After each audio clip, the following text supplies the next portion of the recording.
faster. Living off borrowed time.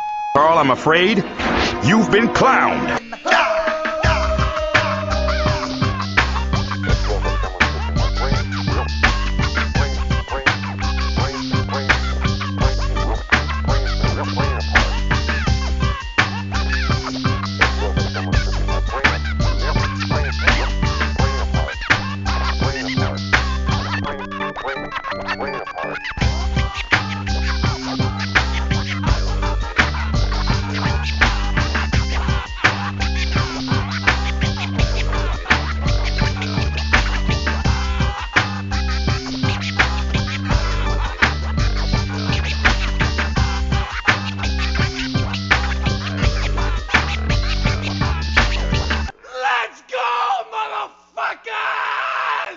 Hello, everyone. Welcome to this week's Living Off Borrowed Time podcast. It's been a while since you've heard me do an intro, but that's just the way it is this week. And I want to do this one because we have a very special guest, usually behind the boards.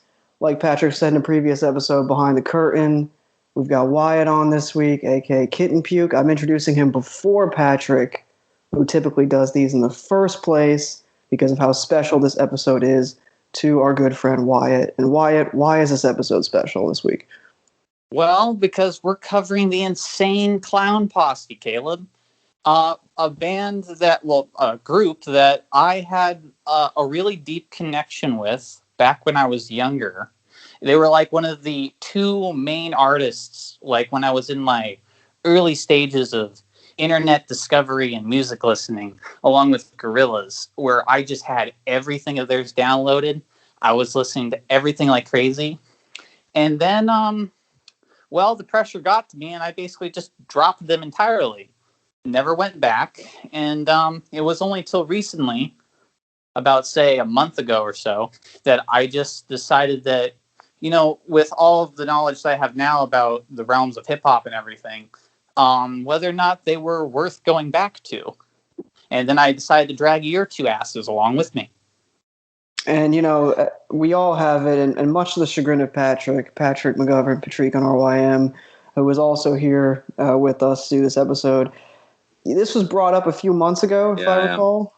And you were not thrilled. A concept where all three of us we had a concept where I came up with this, so this is my goddamn fault. So if you don't like this as a listener,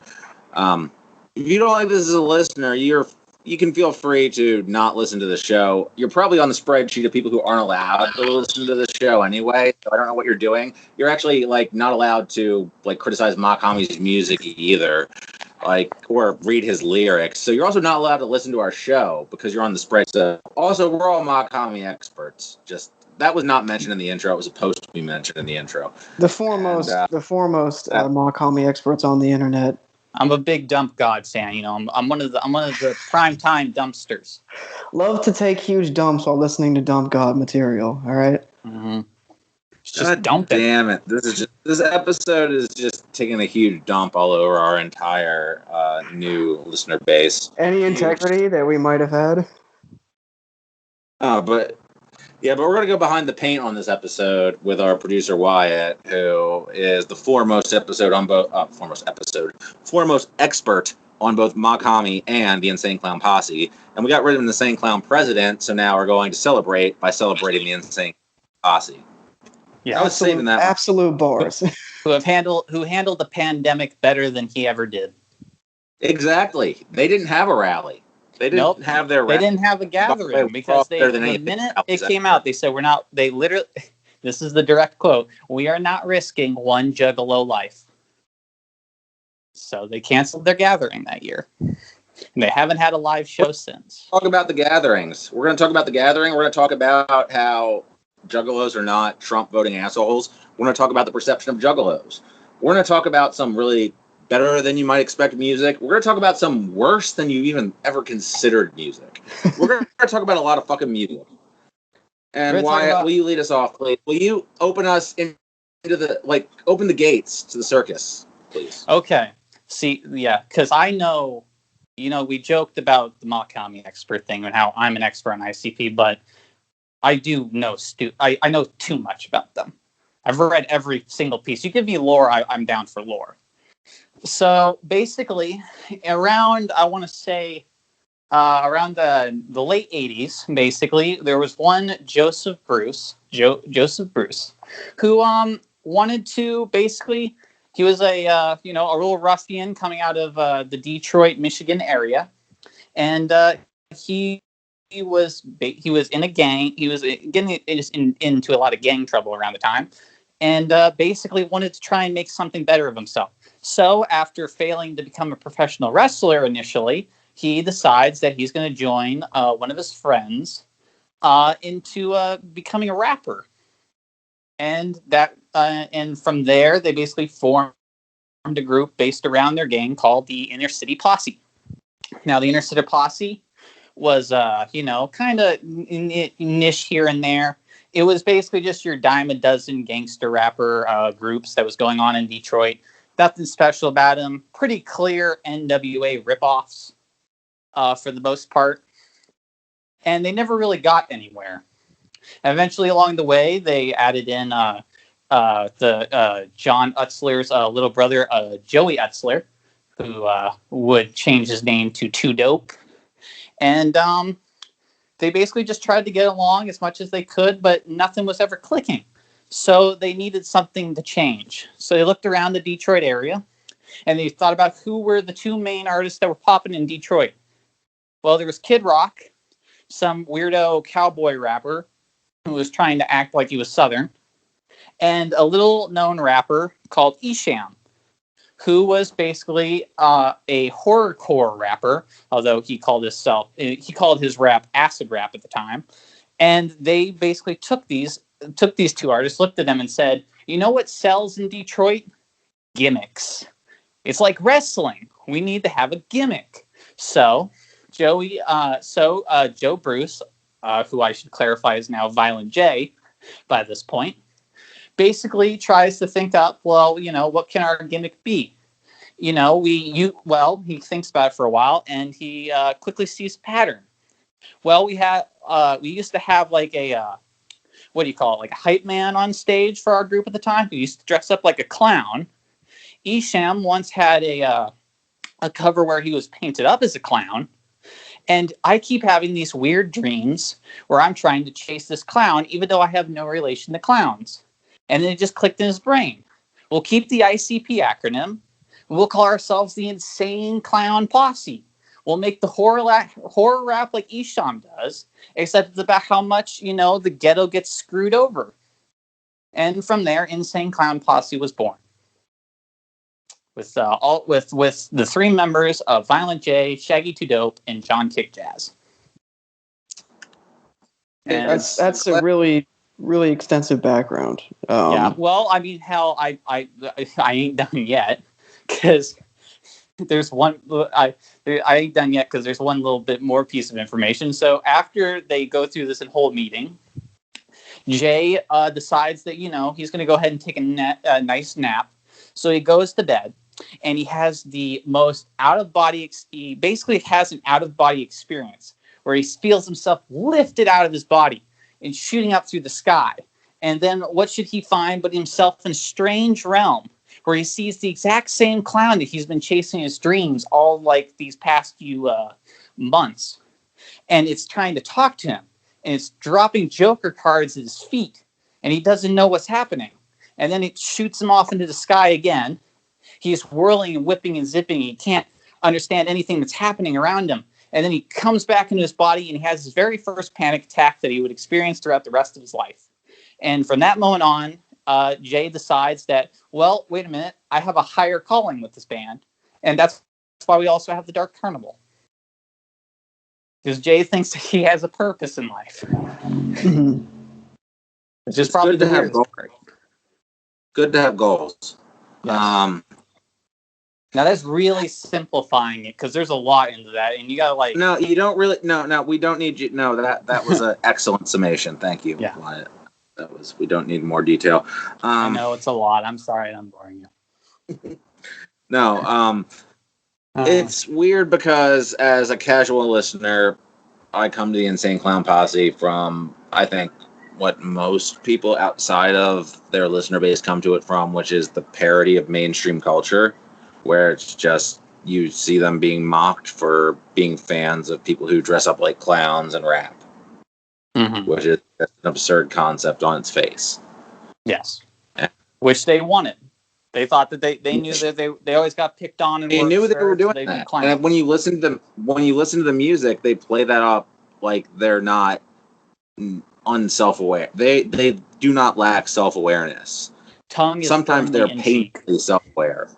Sometimes they're painfully self-aware, and we'll get to that with the music. But again, I remember 4th or 5th grade. There was somebody I had a carpool with, not even 4th or 5th grade.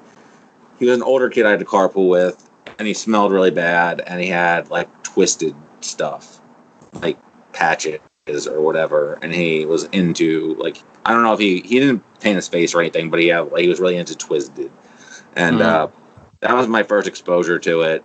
And generally, that was the stereotype of juggalos around where I lived, was that they came from the poorer side of town and they were into like aggressive, like rap rock type stuff. Like if they weren't into ICP, they were stuff on the ICP label, or like Head PE or Trapped or something like that. If you had to press them on what they were really into at the time. So, but if you actually break into the music a little bit, there's a lot more there, I would say. Like, having gone down this clown road, it's not always been a fun clown road. Like, the tilt-to-whirl has not always been, like, we'll get into it, but I've liked some stuff. And I think there's a bigger conversation to be had about juggalos in general and what they've been able to do overall, like, as a community. I don't think that's, like, an ironic... And I think the way they are ironically dismissed is, like, kind of a bigger class discussion. Yeah, I would say so. It's, because I was, for my research on this, outside of the stuff that I already knew, I remember I made it a goal to listen to a bunch of podcasts that were talking about ICP. And I remember distinctly one of the podcasts I listened to had a host that basically said, it's like I'm picking on the poor kid, but I can't help but do it. I really want to do it. And it's like, that's kind of fucked up. It's like, yeah, there is. Why do you want to do it? Why is that so tempting to you? Why is that so tempting? What is it that ICP does exactly that makes it that they get such vitriolic hatred? Whether outside you like the music, it's like, no, I just hate them as people. And it's like, I don't understand. Like, it's like, and it comes from every scope of person. It's even the people who you think are like, they're the really progressives. We're the really big ones who are like into like body issues or whatnot. It's like, but then anytime they see any footage of any gathering, it's like, look at this like hog pile of freak show people. Well, the thing about it is that they don't listen to the music, first of all. They have very limited exposure to the music. It's an easy stereotype. There's something that I habitually listen to a lot of podcasts, and one thing that I was always never truly able to articulate when I watched it, that since I've listened to podcasts and heard other better speakers articulate, is the whole Tina Fey mindset that I actually realized goes way back to even The Simpsons. Something I love is the mindset about the redneck, the white trash slandering mindset, and that, like, the Cletus the slack-jawed yokel thing, which is funny when they do it with The Simpsons, right? But then that extends to, like, mocking juggalos and just, like, this whole class issue where it's just like, oh, well, they're just inherently beneath me. Right. Yeah. Which is also funny, since ICP themselves, at least early on, are very much critical of redneck stereotypes. I mean, they have been, like, up until, like, their most recent one, I heard, still had redneck. Like, I mean, Confederate Flag is on, like, their second worst album. It's the best, probably the best thing about it. But the important thing about that song is, at least to me, is that they point out that it's like, there's plenty of Southern juggalos, so they're not anymore like, because Jay himself admits that the reason that he hates rednecks initially was because he had to move down to the South temporarily, and that was the first time he ever experienced and saw racism firsthand. And he basically developed a huge prejudice, not against like racist. He did it against the entire South. He just thought the entire region was racist. Like it all needs to go to hell. It was only until later that he was like, okay, not all Southern people. So when he says rednecks, he just means the South early on. He just hates the South. It wasn't until like maybe Milenko that he gets over that. Well, I guess we should start kind of viewing it through their chronology of their music, because there's a lot of it to go through. Oh, so I guess we've got like 18 plus records between the three of us in terms of what we listen to. You want to take us down, start taking us down the roller coaster, Wyatt? Yeah, we can do that. So here we have Carnival of Carnage. Yeah. It sold 17 copies on its first day. And that's why ICP are very coveted of the 17, because it was to represent the 17 who bought it. But that's all it sold. 17 copies, first day. It's really, really, really rough. I used to hate this thing vehemently. I don't hate it anymore. I think it's passable. There's a couple songs, but I still don't like a majority of this. It just has a stink to it. I don't know what it is. This album's gross to me. Yeah, I think I was probably giving it a charitable rating based upon not wanting to make you too angry at me, because I never really want to hear too much of this again. I like it more for what it tries to do than what it does. It's a lot of Jay imitating his idols. The songs are too long, but the beats aren't terrible. They're imitations of what works better elsewhere. My feeling about ICP is that, at least early on, what they were trying to do was express feelings of solidarity with the alienation that NWA was feeling for black youth, for white youth, but they couldn't say the same things the same way, so they did it in an absurd way by putting on clown makeup and doing it through this absurd shit, which is maybe an over-intellectualized way of saying it, but I think that's kind of how they got around a lot of things. It doesn't mean that the songwriting on this is any good, because these songs aren't good songs. Yeah, no, not. I don't think that. I think outside of the Juggler, there's not the songwriting just completely falls apart in terms of like any super big quality. What's going to catch you is just, if anything catches you on this album, it's going to be pure charisma and an imagery. Like, for the most part, at least in my case. A couple, I'm not as high on the beats. A couple of the beats I'm down for. I think Guts on the Ceiling has a great like nocturnal beat with like the little old 80s synths going on. That's fun. But there's just some where it's like just like a single blooping like beat. Just boom, boom, boom, boom. It's just I don't know. It's ugly, and I don't like it. Yeah, I agree, 100%. That was like my thing that stood out to me the most. Actually, is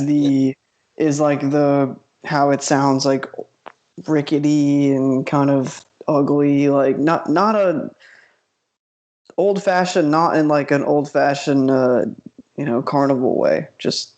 Not even like a charming way, This is like that's the thing that I talk about. Like, this is before they had anything figured out, and there's like a dichotomy between like this and then when we get to it next, Beverly Kills, because here it's like they're still holding on really tightly to what they were doing with Inner City Posse. Because if you listen to Inner City Posse, I think this goes more into being gross and trying to be horrorcore.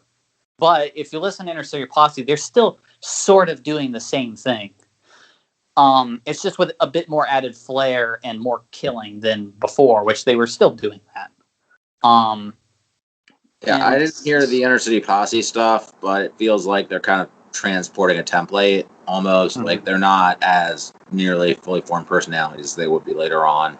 Yeah, this feels like dime a dozen, sort of like a bunch of people were kind of trying to do what Gravediggers did best, It's weird because Shaggy, Shaggy doesn't borrow flows. Shaggy has one flow.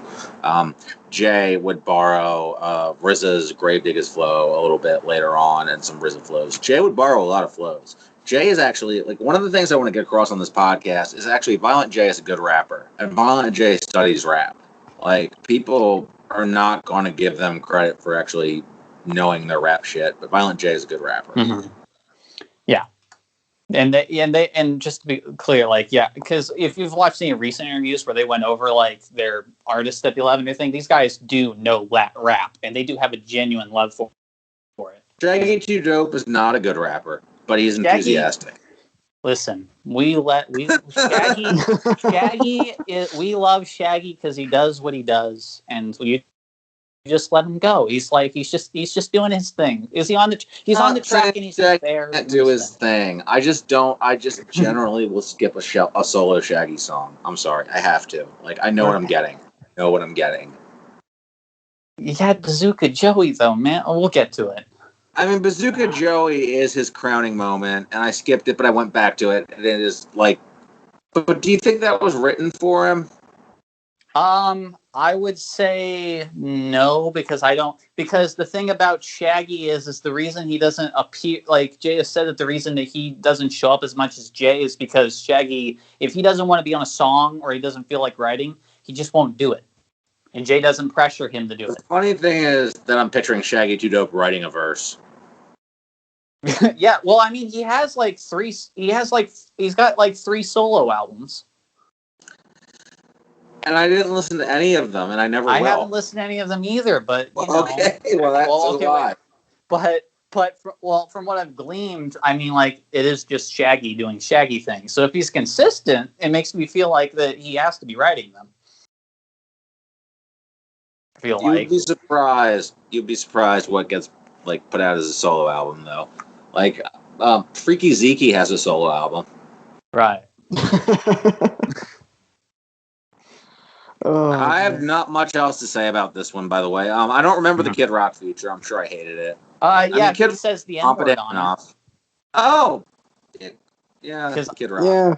Fuck you, I'm that you would die for. Yeah, no, get out of here, Kid Rock. Jay recently got asked, like, what was your relationship with Kid Rock since you were so close to him? He's basically like, I hated him. I knew the minute that I walked in that he was fuckhead, and then he started trying to be racist around me.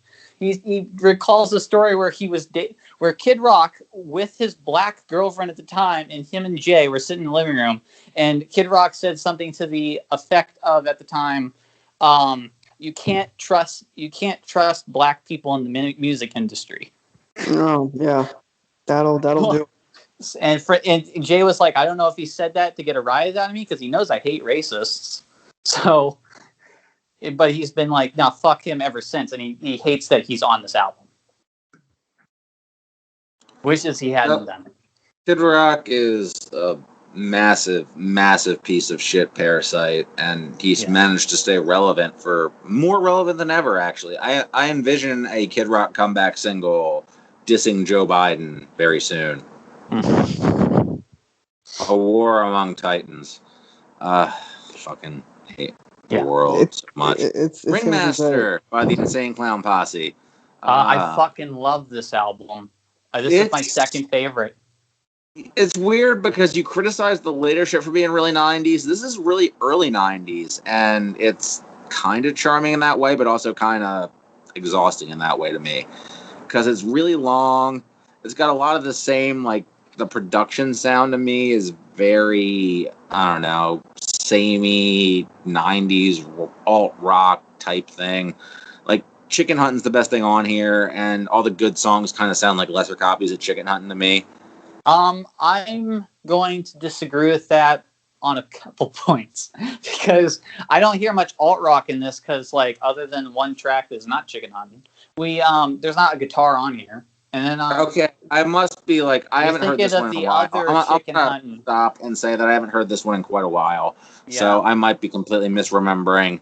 Or is this still pretty rap heavy? Actually, This is and it also is making me realize that we just skipped Beverly Kills. We'll get to it after this. Oh, let's skip it. Okay, we should actually let's rewind. I completely fucked that one up. I'm sorry. I must completely misremember this. So Beverly Kills. Yeah. So Beverly Kills. This is basically where this is a weird one because it's basically like. First off, it's Jay and Shaggy. They're now completely dropped all the NWA stuff, and they're really trying to get into their personas now. So they go full bore with it. And what you realize is that Violent J and Shaggy really use that NWA flow as a crutch. Because once they drop it, they got no idea what they're doing. Is the most abstract, warped rhyming. If there even is rhyme, like you want to talk about, ICP doesn't really rhyme their shit. They're kind of really not rhyming ever on this album. Yeah, It's a based IP. It's based freestyling in '93. Yeah, I like this concept. Is like ICP's Memphis tape. Yeah, I read your review, Wyatt, and I actually agree with it. I think it has it's like taking and implementing their version of like what they think Memphis rap is. Right. Yeah. Which unfortunately leads to songs that are way too long. Yeah, well, the thing is, so I would agree with that. They also do this weird thing where every track is actually two songs together. Which some of it works though. I like some. They're definitely getting better at what their songcraft is better than on the debut, I would say. And also, I do find the initial concept, juvenile as it is, entertaining because my wife and I actually sat through the first 3 seasons of Beverly Hills 90210 recently in the past 2 years. First of all, it does not hold up. Didn't know if anybody thought it would. But the fact that this was a cultural phenomenon, it is the most asinine, glorifying the worst people in the world shit ever. I can imagine watching this from your shitty trailer and wanting to stab people. I can understand why this music would probably resonate with you. So I think it's a concept solid. Song still even goes on too long. 5 minutes of that. They've run out of ideas in 2. The cast is not that long. Right. I wanna say that, for anyone who's listening who's want to check that, this is this one has really weird beats on it. There's some weird shit on this. I don't know if it goes full of experimental hip hop, I wouldn't say that, but it's weird as shit in places. We get this is basically where Shaggy comes into his own, at least early on, in that he's just being him. We get great things like how his mind is a lemon. It's yellow and shit. You don't know. Fuck off. That's true. That did stick out. That is probably the best lyric on here, by the way. I do like that. Yeah. That's just fuck it. Also, really quick aside. This is the only appearance of Greasy, who was in the group for exactly 1 week, and he got into this one verse, and then he's gone. So bye, Greasy. You were fun for a bit. And John Kickjazz left the last album. We never mentioned that, but he left. So that's both members down, and there's never going to be another one. They're really not that large for a posse. It's that type of thing where how there's the 5th Beatle, whoever that guy was. It's kind of like Mikey Clark is the 3rd Insane Clown member, and then you don't know the guy. So you think of a posse, you think of 8 or 9 people. I guess the Juggalos are the posse. They're the rest. Their label was a posse with all the painted up artists, but that was the Psychopathic Family. You always tell me Haystack wasn't actually part of the family. He was not. He's never been signed. There was Boondocks, who was a Southern rapper, who was a scarecrow. That's kind of like a Haystack.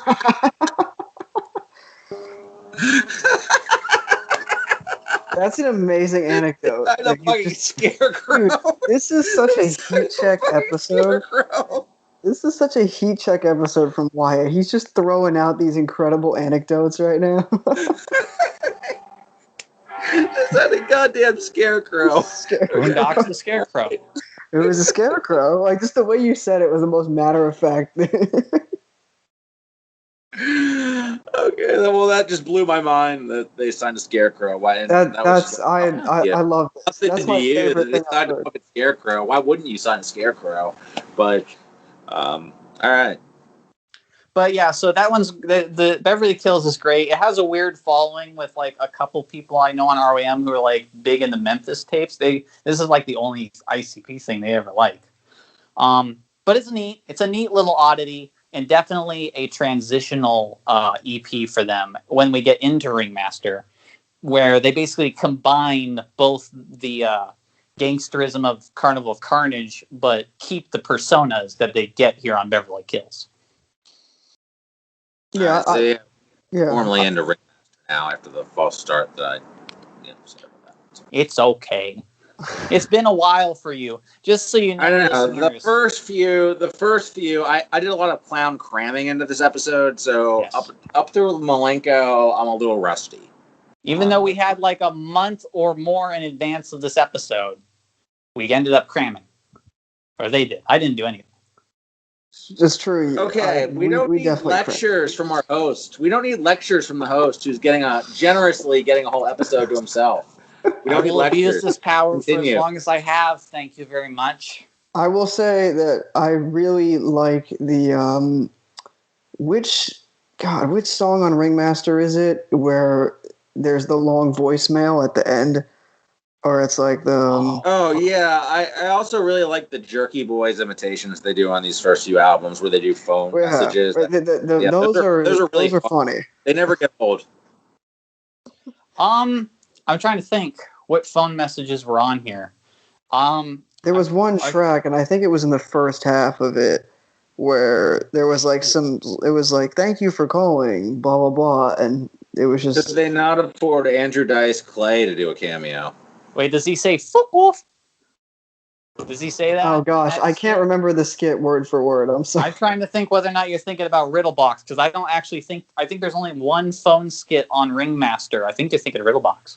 Oh, I am. Riddlebox you know what? Is layered with phone skits. I am thinking of Riddlebox. All right, we went one too early. This is twice now. You guys have gotten Riddlebox confused with. It's my second favorite album, guys. Come on, man. Really I need you to back this album up. Get messed up. Anyhow, Ringmaster. What Patrick said is true to me. I think Chicken Huntin' is a really good song, and it's my favorite song on there. It is. Chicken Huntin' is good. Everything else I said was false because I guess this does not have that really rocky. They did not get into guitars until later. Yeah, I do not remember Bugs on My Nugs at all. Thank God. Fuck this bitch in the back of a roaster. Wait, you were able to quote that really quickly. Fuck this bitch in the back of a dumpster. Fucked her in a roaster. Jungle lug a holster. You know these are recorded, right? Yeah, I know that. This is from years that his recalls. Dude, I am fucking losing it at he's dropping us into the hooks of these songs. I'm here for it. Also, I know this is horrorcore. I don't know what's appealing about fucking someone in the back of a dumpster, though. I don't either. But what I do find odd is that for whatever reason, there's no reason. For some reason, that's the track that Jay decides this is the one I'm going to spaz on. It's not going to be any of the other songs. The one that I'm going to do my fast rap on is the track about having an STD. Right. And it comes right after Love Song, though. Which I guess is the joke. But also, Love Song is terrible. It's like a top 5 worst song. That's the only bad thing I don't like about this album. I remember that being really horrible. Yeah. The thing is, that was not funny. Like, why do they do the jokes? Like, their joke songs are the worst things about them for the most part. They'd actually get a little better about some of them later on, but like for the most, like they would do more earlier. Like they would just But that was a 90s thing, though. Like, that was, like, even serious bands would have joke songs. But just to get into my feelings on Ringmaster, I love this album, other than, again, the aforementioned Love Song. I mean, even Bugs on My Nugs, I have, like, an affinity for, just because it's like, I survived Cool Keith talking about sex raps. I can survive anything. Like, that's my thing, is that it's like, I don't know what's, I can't be bothered by this. I just can't. So it's like, what do I get? I get Jay and Shaggy kind of spazzing on it, so I'm down for it. I I don't think Shaggy. Again, you have a much higher opinion of Shaggy as a rapper than I do. But On yeah, Jay is Shaggy's level. by Shaggy standards, he's decent on that. Yeah, this is a much better, more well sequenced album. It flows better. Mm-hmm. The jokes are dumb. The jokes are dumb. There's but I just think there's some fun, bouncy like tracks on here. It's a nice mixture. I think it does that whole. It's dusty as hell, but I think I have an affinity for that. It does some weird shit with like the Dead One being like this really slow, plodding, not really a rap song. That one's fun. Mr. Johnson's Head is a fun little another slow jam. Yeah, these songs are slow. Like it's weird. It's very stop start. They do fast, short songs, but really long. Like they're like the fast songs are short. There's no in the middle. It's either a long song that's slow or a fast one that's short, basically. Well, what's weird about it is that they got this rap, at least when I was in grade school, which would say a lot, as being a scary band. Like, this was before anybody knew punk rock or whatever. It was like, again, like I carpooled with the kid who smelled bad and was in twist. But they're not scary. Like, they didn't even get like the reactionary sort of, oh, we're the most hated band in the world shit until post Eminem, post Marilyn Manson. They also that the O'Reilly thing, which will come up shortly, I guess, is that O'Reilly targeted them. There's nothing scary about the early stuff. They'll do like one or two things that are like half as like, you know, tongue firmly in cheek, as you said earlier, like kind of jokey horror homages, like not even half as scary as like a Misfit song.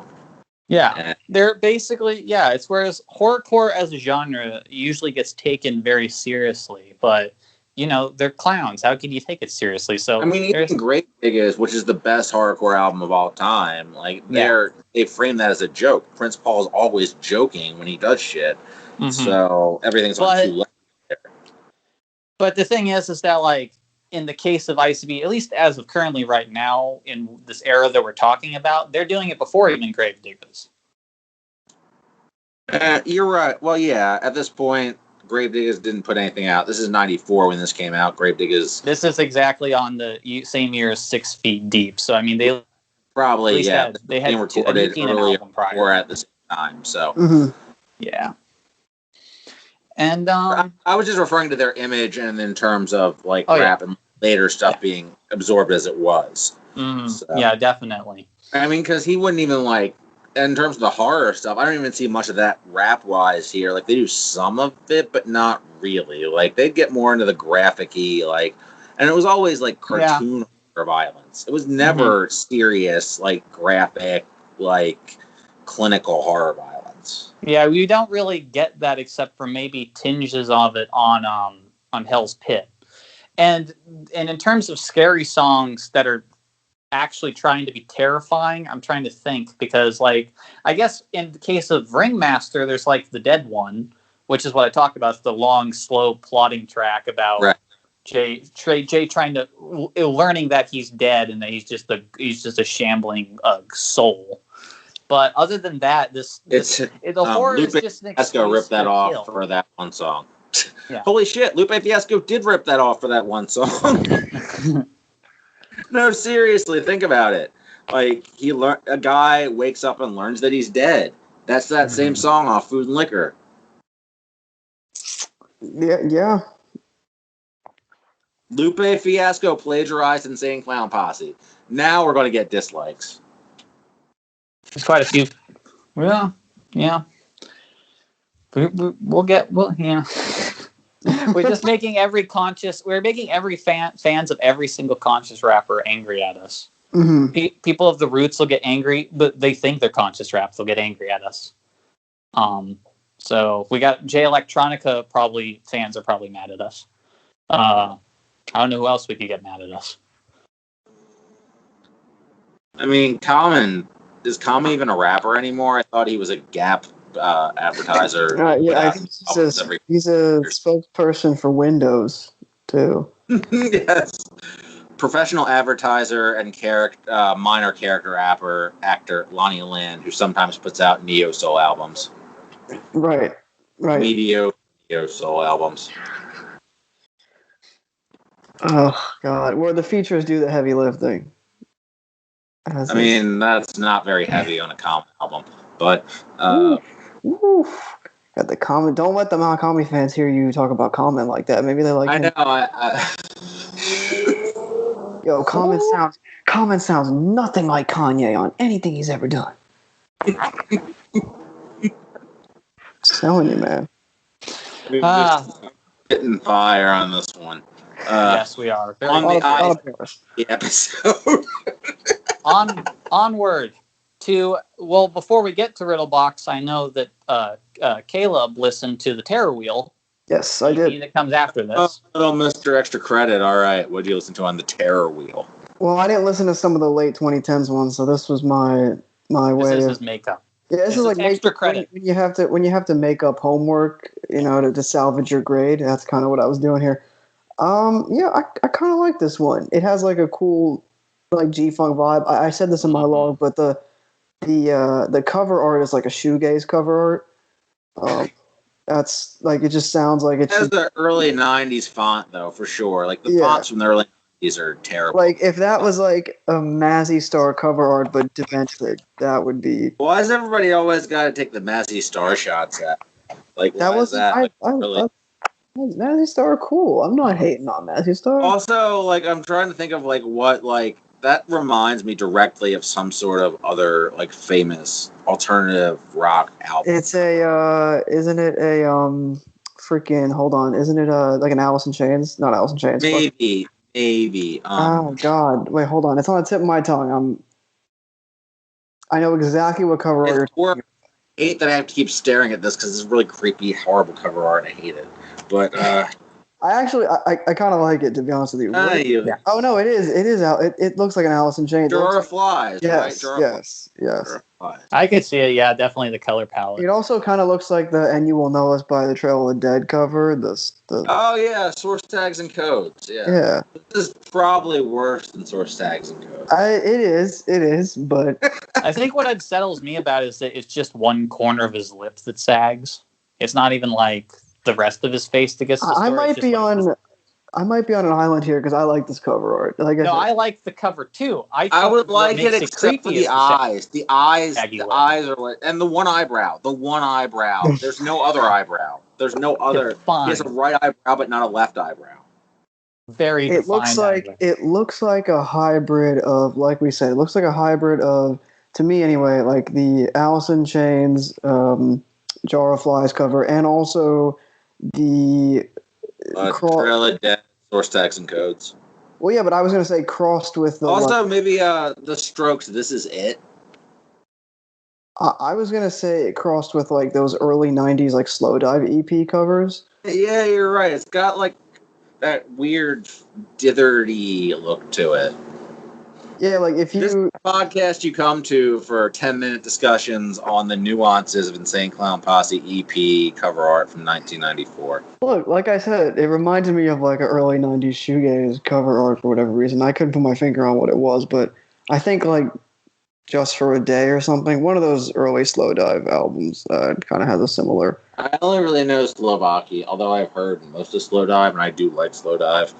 They're way better than that other one, that the Taylor Swift of shoegaze.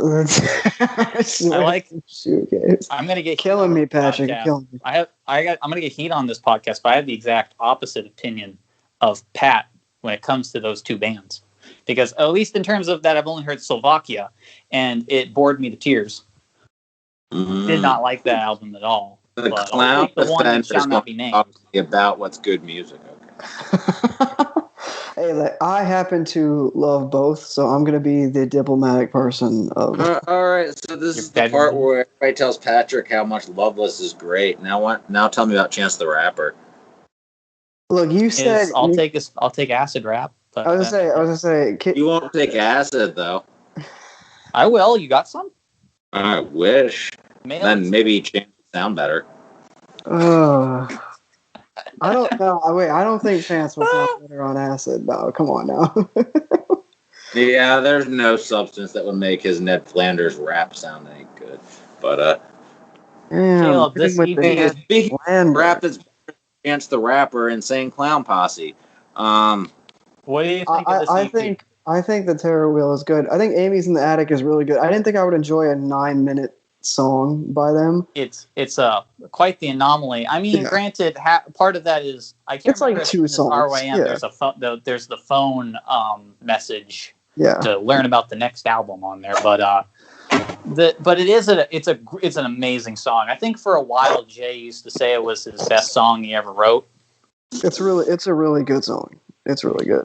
Yeah, it's really good. You also have Schizophrenic was really cool. The Smog was an outtake for a film soundtrack that was going to be on that they were going to be on. That one's fun too. Out is a really cool G-Funk thing, and then you have Shaggy. Supposed to be on. I don't remember. It was like some horror B movie that was like a local release about a killer smog, and so that's why it's called Smog. And I can't remember why it didn't get used. I think they were just like, no, I don't remember what it was. I think it was something like, it was something stupid, like, it's too scary. And it's like, what do you mean? It's too scary. This is a horror movie about a killer smog. How is it too scary of a song? But they wouldn't take it. So that happened. And yeah, Amy's in the Attic is just a great. If you're ever into hankering, Pat, you're like, you know what, those ICP boys, I need to check out more. You can at least take a glimpse at that song because that song is really good. Yeah, I that was my standout. I also think that Out was a standout here. Yeah. I will tell you, full disclosure, I completely 100% skipped I Stuck Her With My Wang, so I could, I wanted to keep a positive impression. I liked the rest of the EP. I wanted to keep my positive impression of the EP. Mm-hmm. I can't blame you. In case you didn't know, Pat, that is the Shaggy solo track. Oh, wow. Tell by the title. I'm sure that would have probably set your rating by like at least a full star. So yeah. Right, so I avoided it like the plague. So I avoided it like this, like it had COVID. So I just, stayed away. But yeah, I like the EP. Look, ICP are best when they're in like half-hour formats, not 70 minutes. So, and that's not even really a dig on them because I could say that about a million groups, bands, artists, etc. Like I just think that their albums, like Ringmaster, is like 72 minutes long, right? It's like it doesn't need to be that long. Ringmaster is like a cool 1 hour. I don't think we start getting to hour pluses until Bizaar and stuff. Oh, so the even worse ones, right? Got it. Yeah, or something like that. Yeah, that really got awful. Well, that was a period when everyone was doing that shit. Like you said, it was label obligation, and maybe it was, but literally DMX did it, Master P did it, fucking Jay-Z did. Jay-Z did Blueprint 2 a little later. Like it was every major artist did a double album at that point. Every major hip hop artist, I think a lot of major rock artists too. Yeah, like they put out double lives. It was just the thing it's what you do. I'm sure Nickelback put out like a 72-minute release at one point. And as we're going to learn as time goes on, ICP sure do love cranking out that content. As we're going to learn with future releases as we go into how they're packaged, let's say. ICP definitely kept the streets fed. Yeah, it was the no limit model, but with ICP. There was never a drought in Shangri-La. Mm-hmm. Although they're we'll get into it. But I will agree that at least this first 3 EP run is really good for EPs, but they kind of, in my opinion, none of you guys listen to obviously any EPs after this, but the EPs after this, they're a lot more rocky. I heard. Moving on. Yeah, we got so much to go through. Yeah, we have way too much ground. All right, so where the fuck we haven't even gotten to Riddlebox yet. Right? No, we're on Riddlebox. We're on Riddlebox now. Riddlebox. Okay, so we're on Riddlebox. Should we move to Milenko or? Okay. Talked about Riddlebox? No, we haven't. No, Riddlebox was like this album, but it's thrown the hell together when you realize that like one track is an interview, one track is an intro, one track is just them going Riddlebox, and then two tracks are from other EPs. That track where they're just saying Riddlebox threw me off big time yesterday when I heard it. Turn to crank. I was like, all right, when's the song gonna start? That was like when I first listened to Location by Playboy Cardi. Except not nearly as rewarding. You're slowly ascending, but it's way different. You're descending with this one. But this is my third favorite album by them. It's got great hits like Cemetery Girl. That one's good. Dead Diamond's good.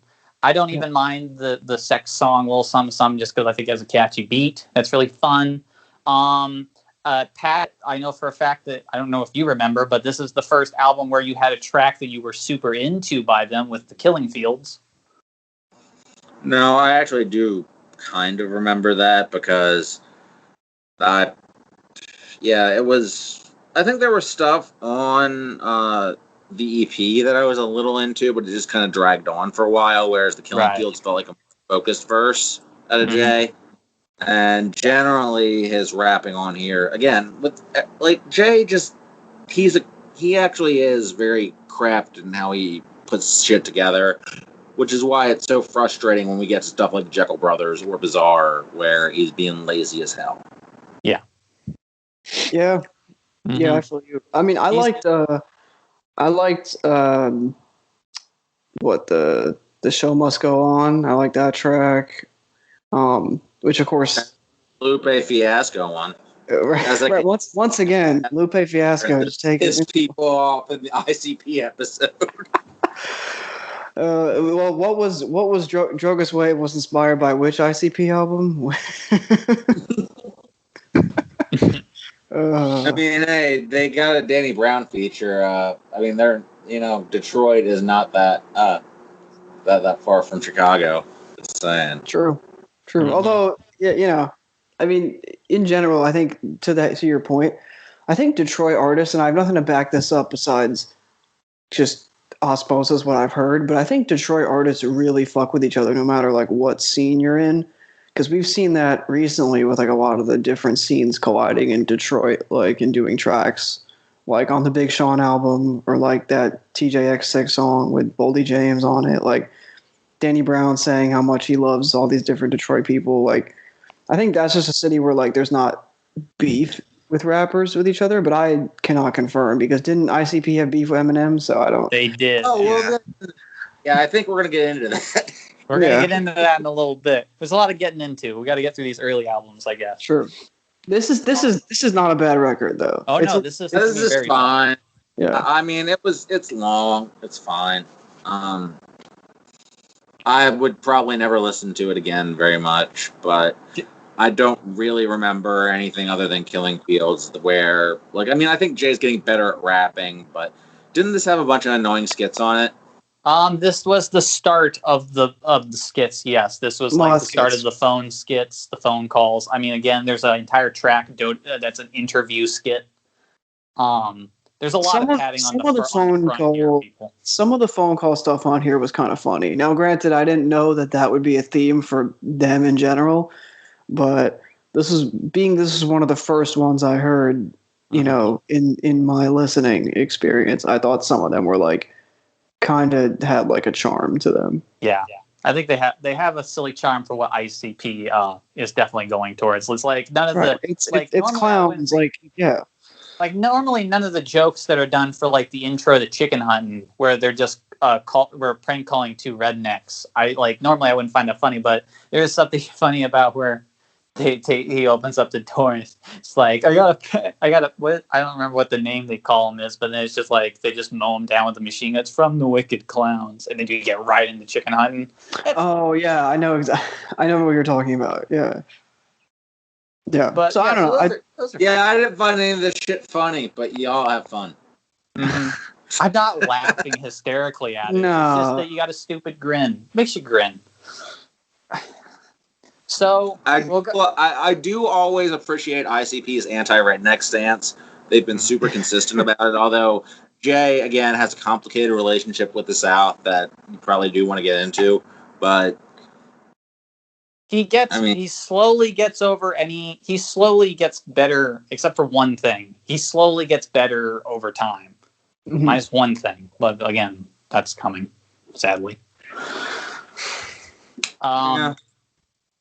But yeah. So Riddlebox, I like it a lot. It's my third favorite project. But I if you guys ain't feeling it, you ain't feeling it. I will say that this is, before we get into Milenko, I just want to say real quick that this is surprising to me that you guys are not like, because I know when we get to Milenko, Pat likes that more than even these two. I was for sure like, oh, these are the Ringmaster and Riddlebox are the two albums Pat and Caleb will probably like the most, because they're the most regular hip hop. For the most part, at least in terms of their first 6 cards. So I thought these would be the two that you guys would gravitate towards, but you didn't. I think that Milenko, I appreciate Milenko being more their own organic sound. Also, I grew up listening to this sort of stuff probably more than Caleb did in terms of like fusion, new metal, hip hop, rock stuff, so I can appreciate when it's done well. And for the most part, Milenko has done well. The thing I really don't like on Milenko is the track we're going to have to talk about. Let's just, elephant in the room. Why do they call it a Nedden? Where the fuck did this come from? Why the fuck do they insist on it? Well, I don't know. I can't remember where exactly the term, where it comes from. But what I do know is that it's basically a thing they just used to say as kids. And most of ICP's lingo is just carried over from things that they said when they were kids and in a gang.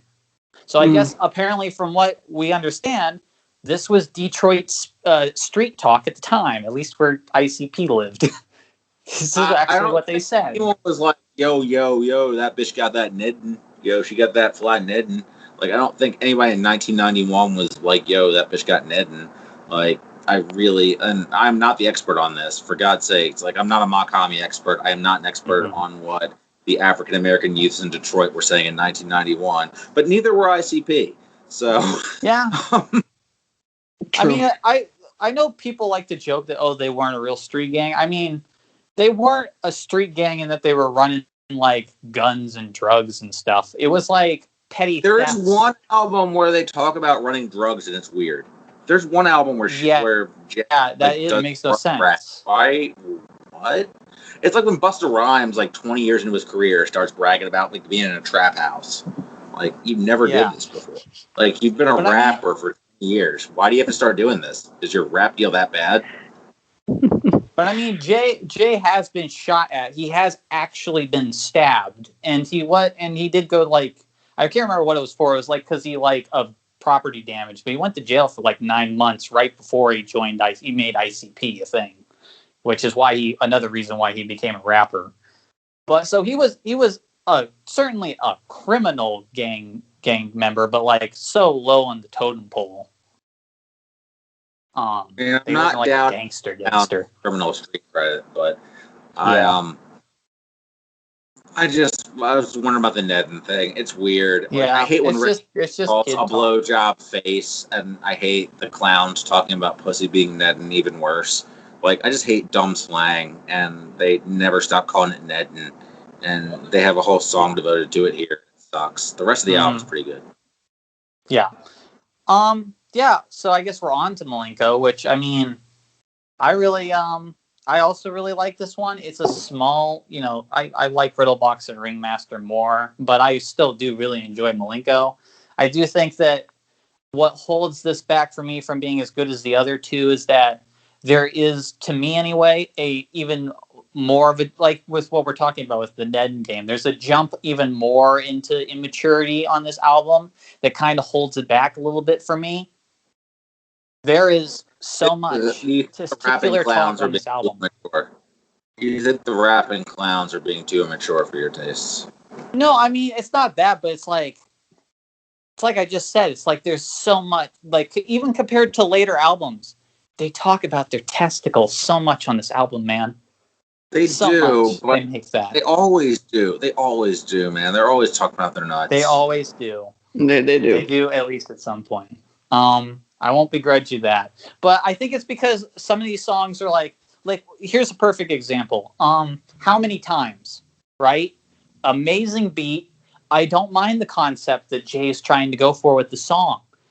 But he's kind of not trying also. Because you quickly realize that like 80% of the bars are devoted to things involving his car and car problems. It's like, why? Why are we doing that? I mean, I almost kind of like I hated it when I first listened to it because I'm like, this is really, really, really specific, and I don't care. I don't care about my own car problems. My own car problems annoy me. I certainly don't want to hear a song about someone else's car problems. But the fact that he would devote the time to do it, like, I almost care that. Like, it's kind of a testament to how Jay is a pretty good rapper. Like, he can make that song, and it isn't. You can tell when Jay's being lazy, and he wasn't lazy when he made a song about how pissed off he was about his car. Yeah, around this time he certainly was not being lazy. This was their like major label record debut when they got signed to Disney. Car sucking on his mainstream label fucking debut. Yeah. I actually appreciate this more than you reminded me of it, because that's the sort of stuff I like about this one. Like, but the misogyny is gross. All the songs go on too long. The car song too. Like, that's a problem I have with them throughout. They only would recently kind of sort of resolve, and even not really. That they always just their songs are too long. Yeah.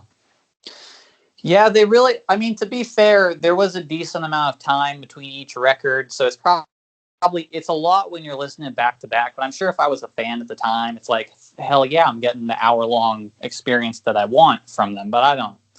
But when it comes to listening to them over and over again, it can certainly be a bit of a slog. Maybe it's because I'm so used to the albums now that, frankly, none of these seem long to me. But I think that's just me having experience with these albums that every single one of them feels like a breeze, even the ones I hate. But yeah, with Milenko, I really like this. I think I can't remember if you still have the same opinion you did when we first listened to this, Pat, about the rock tracks. But to me, the rock tracks are the standouts, which is usually the case. No, their rock sound goes back and forth for me. I think they would peak with it a few later on the Wraith. Is probably their best rock sound. But they'd get it right, they get it way wrong, then they get it right again. Like, it's weird for me because there's a way to get hip-hop doing rock right, and that's Muggs with Cypress Hill. And there's a way to get it wrong, and that's Wayne doing Rebirth. That's the easiest way I can think to explain that. And they've done both. Yeah. Should be noted that this was their first use of celebrity guests on an album because they were like, oh, we got a major label debut. We need to get some names in. So handling guitars, Piggy Pie is what the fuck is his name? Steve Jones. Steve Jones from the Sex Pistols. What's his name? I fucking forget. I don't know. Sex Pistols are mid anyway. So. Yeah, Steve Jones and the Sex Pistols are the most... Okay, here's going to be maybe the hottest take for like 13-year-olds or something. Sex Pistols suck. Sex Pistols trash. Yeah, they're not good.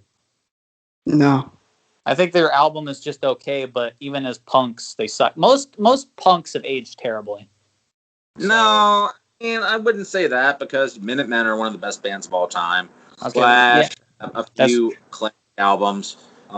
But yeah, I mean, punk is hit and miss. Yeah. Sex Pistols are venerated for no real good reason aside from manufactured image. Yeah. I think Dead Kennedys have aged pretty well. Yeah, Dead Kennedys to me is an exception. Black Flat. Anything associated with SST is kind of an exception. Well, no, I won't say that because there was that one band that I can't say. I don't feel comfortable saying the name of that they toured with. I don't know. Should I say? I don't know. It's like let's just not. I mean, if you have to question it, I wouldn't. If you have to ask, probably shouldn't. Yeah, It's a pun on a slur, so I don't feel comfortable saying it. But if people know Black Flag, they know who I'm talking about. But yeah, they had Steve Jones on this album, and then they had Slash on Hall of Illusions, who apparently was already a big fan of them somehow. I guess he somehow caught wind of them, because when they met him, he was like, "I'm a big fan," I guess. Did not know Slash was black until like 6 months ago. I didn't either. Nuts. It is. I watched the November Rain video so many times. I did not know Slash was black. I feel bad, but yeah. So more clowns. More clowns. Milenko's really, aside from Ned and Game, just really solid. I think in terms of production and rapping, both. Shaggy's used well. I think it's probably just they finally refined their sound. Like they were really rough going at first, and they just every time out got their sound better each time. And right. Yeah, and Jay is just like the concepts work here, I would say, for the most part. It should also be noted that, Game is horrible. Net Game is fucking horrible. My least favorite is House of Horrors. I don't like House of Horrors at all, because that's them trying to do a comedy skit where they're not fun. That's an entire comedy track where they're not funny. I must have managed to black that out, but yeah, I could see that if they did a whole comedy song in their, because they would do that later, way later on the Christian album. They did that. They did 2 tracks where they were carnival tracks, but they were comedy, but dark comedy stuff. But they rapped it, and it was really well done. Mm-hmm. But I don't think they had that in them here, because they were just doing skits as skits. You had your skit. And so they probably did a 4-minute skit, and the rapping was just rapping battle rap shit, essentially. Yeah. So. Welcome to House of Horrors. Do you live in the barn? Shut the fucking door. Yeah. Also, I think Jay should get credit for never doing a black voice when he raps. He pretty much manages. Yeah, I can't think of one where he does. Most of his voice just gets really gruff, but. I mean, yeah, he'll do goofy shit that's embarrassing, but it's embarrassing in a unique way to he's not vulturing when he does it. He doesn't Iggy Azalea his voice. Right. Oh, God. But I think we get plenty of classics on this album. It's filled to the brim. It's just 1 or 2 tracks to really hold it down for me, but compared to the others. But we got Hocus Pocus. Hocus Pocus is great. Piggy Pie's great. Hall of Illusions is a classic from them. Down with the Clown is great. Hallelujah and Under the Moon are both 2 pretty well done, serious songs from them. Caleb, how do you feel about the Great Milenko? I don't think you've said yet. No, I was letting you guys cook on it. I don't know. I don't like it as much as Patrick. I kind of think it's similar to Riddlebox in terms of how I feel. I both think they're all right records. Right. There are things that charm me about Riddlebox. There are things that I find good about. I think What Is a Juggalo is a really good it's a really good track. That was one that I thought was funny. Mm-hmm. I like was it Hocus Pocus? I like that one. Hocus Pocus, Chocus, it blends together when you listen to Clown. That's the thing. It's it's 67 minutes, and there's a lot of things. I like Down with the Clown. I think it's I kind of feel the same way about this I do about Riddlebox. I get why some ICP fans really love these records, and I would it makes sense, and it was better than the stuff that followed it. But when it comes to ICP, for me, I preferred the Terror Wheel and the Beverly Kills stuff. I was into, and this stuff, it's I can't. I respect it. I can't really get into it, but there are songs on Riddlebox and the Great Milenko that I like that I would listen to again for sure. Absolutely. Great Milenko, good. Great Milenko, good. Now before. I'm going to stop everything. Before we move on to the bad stuff. Before we get the Jeckel brothers, because I'm about to skip all over this. This album is trash. Well, before we get there, though, Wyatt, you want to say something? Before we get there, for your anger, Pat, we got to give Caleb his props again, because I realized we skipped again, the other EP We that did. you listened I to. was about to bring Oh, up. sorry. We don't want to not go over your homework. Okay. What did you do? Well, I actually listened to the EPs because I think. Oh, okay. Oh, yeah. Like, yeah, great. You want a fucking brownie? I All right. think. Tunnel of Love. You listen to Tunnel of Love? I did listen to Tunnel of Love. Look at Tunnel that. of Love is actually good for what Look you at that think it would be. insane. Oh, okay. Look at that insane album cover from Insane Clown Posse. Look at that album cover. Hold on. Why Hold do on. this? Are you looking at that one, or are you looking at the reissue XXX rated version? I'm not looking at the Damn reissue. it. No, I'm not looking at the... Detail what? Wait, what? I didn't know it had another cover. It has another cover. I'm not looking at the other cover. Oh, are these the That bonus cover, tracks? I wanna look at the other Dude, cover. goddamn. Oh yeah. The bonus tracks. Yeah. Ah, Cotton Candy, Super Balls, Prom Ninja. Queen. Stomp. Is Prom Stomp Queen is better one of, than the you Lil missed Wayne out, man. song? Stomp is one of the best Shaggy solo tracks ever. He goes off on that one. Oh, about one of being the a best pyromaniac. solo tracks. Wow, man. Well, you put a It's, fucking rose on its nose. What the fuck? I'm Prom gonna. Queen is pretty top tier. Right up there with Amy's in the I Attic. mean, you know. Right up there with Amy's in the Attic. I'm recording these outside. You're Oh. okay. God, this is an interesting EP. I just think it's funny. I don't know how much. Like, I think it's cool. It's fine. I'm not gonna listen to it again. I like Prom Queen. Prom Queen's great. Like I said, right up there. It's it's basically kind of like a spiritual successor to Amy's in the Attic with a really strong like storytelling track from Jay. Won't you be my prom queen? How did I want to ask you, Wyatt? How did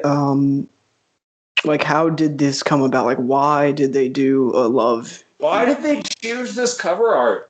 Okay, actually, I can answer that. I can, in fact, answer that question. So, first off, like the reason they released this in the first place was because for exactly one day in between them getting off Disney and getting off their old label and on the Disney, they had one day of being completely on no contract. So they released this so they could get a bit extra cash.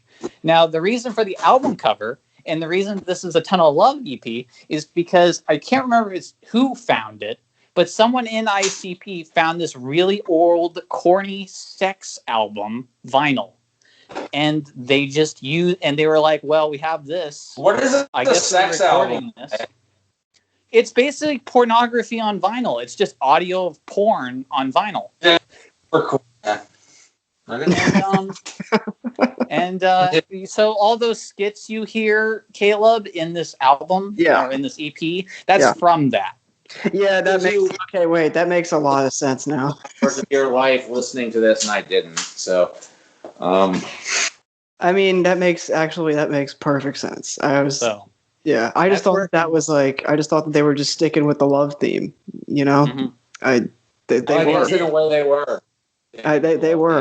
They were. Although they were also sticking with the bad love song theme, my kind of bitch. You know, my kind of bitch is it's not the bitch who don't go and bitch at all. What can I say? It just, I will say to your point, Wyatt, in a review, it's really, this whole thing isn't that odd if you've listened to like Danny Brown horny raps. That's my thing. I mean, yeah, this is really like, this is nowhere worse than I Will, I'm sure. Like, I Will is like the gold standard of this, but I Will is funny. Yeah. I mean, sure, yeah. A lot of in terms of comedy, funny.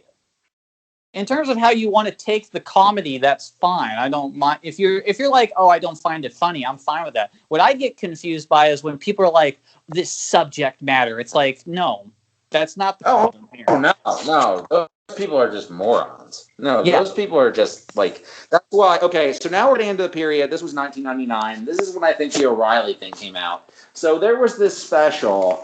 And I really wish I could find clips of it on YouTube. I could find like 30 seconds of Bill O'Reilly really sternly grilling a clown about his asking a child when their testicles were going to drop. because this was a good use of network television time, because Bill O'Reilly was really afraid that clowns were corrupt. It was called The Corruption of the American Child. Yes. And he was covering a bunch of artists. Yeah, Marilyn Manson was on there, I'm sure. He was. It was a bunch of artists with their face. Did they cover Kiss? Gene Simmons probably fucking funded it. Like, that's my competition. Like, go fucking get them. Oh my god! Yeah, what a How do you find this like fucking scary? Like, that's my thing. Like, listening to all of this, like, if you actually listen to this as a parent, like, as your job as a parent at this time, is like, okay, I need to listen to this. This is like what my children are listening to. None of this is scary. Well, here's the thing. From what I can tell, anyone who had a problem with this album, or like at least in the specifics of Milenko, didn't listen to it. Because if you listen to like Disney's excuse and what was being reported in the news around the time, like, well, why did you pull this album? They were like, oh, it's offensive. Well, okay, no, this is fair. They were like, it's offensive to women. Fair. Okay, fine, I guess. Actually, thinking about it now, it's fine. But they're like, but people tried to paint it out like, oh no, they're not. They like killing a bunch of random people. That's all this is. There's no. Everyone would skip over the whole morality part of ICP. Like every time. Which, to be fair, was not really as prevalent. Yeah, no, not nearly as strong as it would come to be as they would get better and older. But still, they were never nearly as cartoonishly like that whole. I don't know if you remember when Nas came out with his album, he wanted to call the N-word and then manufactured a controversy about it, and then Fox News got at him because he had a song called "Shoot 'Em Up," just shoot 'em up over Christmas bells.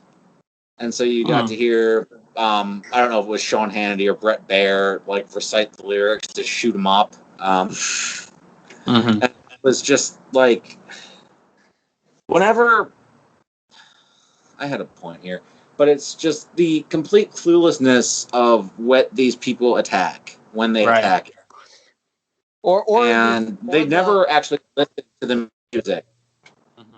Or the fabrication, because I can tell you right now that around this time period and with a couple of the later albums, nothing would get ICP more riled up than you accusing them that they had advocacy for rape on their albums. That doesn't show up anywhere, but they have. There's quite a few interviews I see where they're like, why do you have rape in your album? Like that. Like, even the Nedden game, as stupid as it is not like rape advocacy. It's just dumb. The only time rape gets brought up is on Under the Moon, and the rapist, the alleged rapist, gets killed in that. I would say that Jay has spent a lot of time overcompensating for that with all the Juggalo Justice stuff after the fact. Yeah. But we get to Amazing Jeckel Brothers, and now they're public enemy number one in their eyes. And they're pissed off. And they make a dumb new metal album. It's their worst album. It sucks. It's really tedious. I think this album's okay. I don't think it's that great, but I don't think it's bad. It's really bad, man. It's really tedious. I think that I Stab People is actually one of the better tracks on here. Which is funny because it's one of my lesser tracks on here. I mean, it's a skit where Violent J just talks about people he stabs. Them there, the Dark Carnival in general, I have a problem. And Fuck the World, it, like, originally, like, it actually kind of suckers me in that I'm like, oh, this is the dumbest thing ever. They're so they're so playing up this image, but then really fair satire, the way they do it. Fuck the World's probably on here. Yeah, they're just literally just anything. Like, the first thing he says is like, fuck preschoolers, fuck rulers, kings and queens and gold jewelers, fuck wine coolers. What? Yeah, then, like, once you actually listen to what he's saying, it's like, this is so juvenile and stupid and just deliberately aimed to piss you off in the most ridiculous, obvious sort of way. Yeah, and, exactly. Bitches is the worst ODB song ever recorded. Yeah, I don't think it's close. So, do you guys know, we brought it up earlier before we started recording, do you guys know the story behind, it's even on the ROM page, but do you know the story behind ODB's verse on here? Like, vaguely, but you should probably let the listeners know. Well, the reason why ODB is like only got like 2 bars and sounds so fucked up on this album. And what are those bars? What are those bars? Oh shit, what was it? I can see it in my mind right now. They're hard to remember. Something.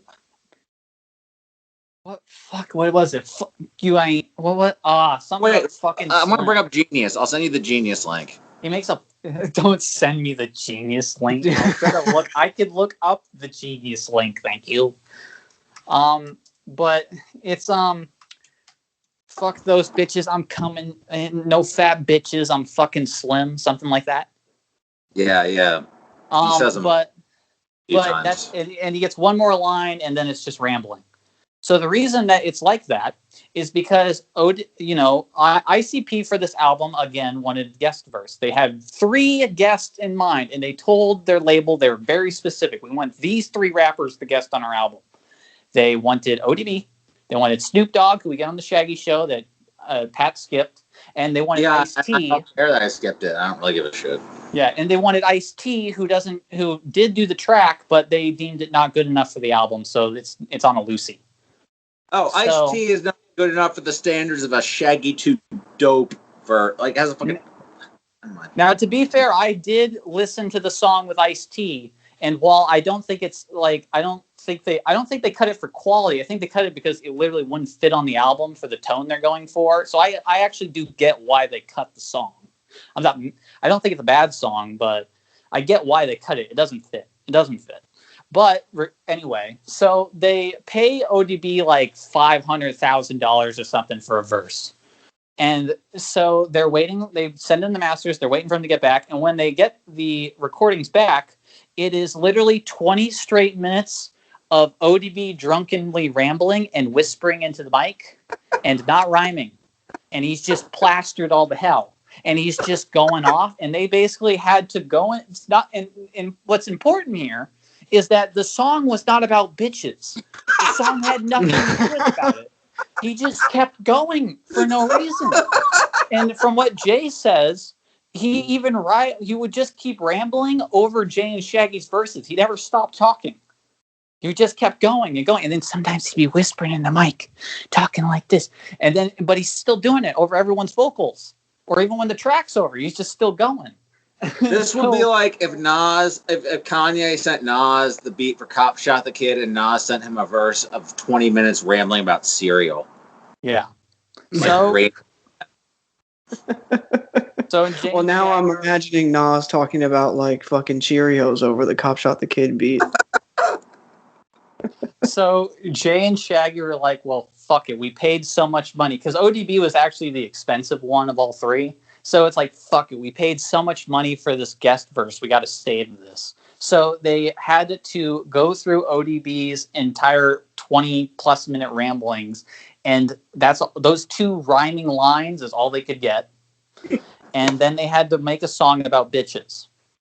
So really, this track is all ODB's fault. But yeah, that's the story behind ODB on an ICP track. It's still the worst ODB song ever, but at least there's there's at least a reason for it, and get your money's worth, clowns.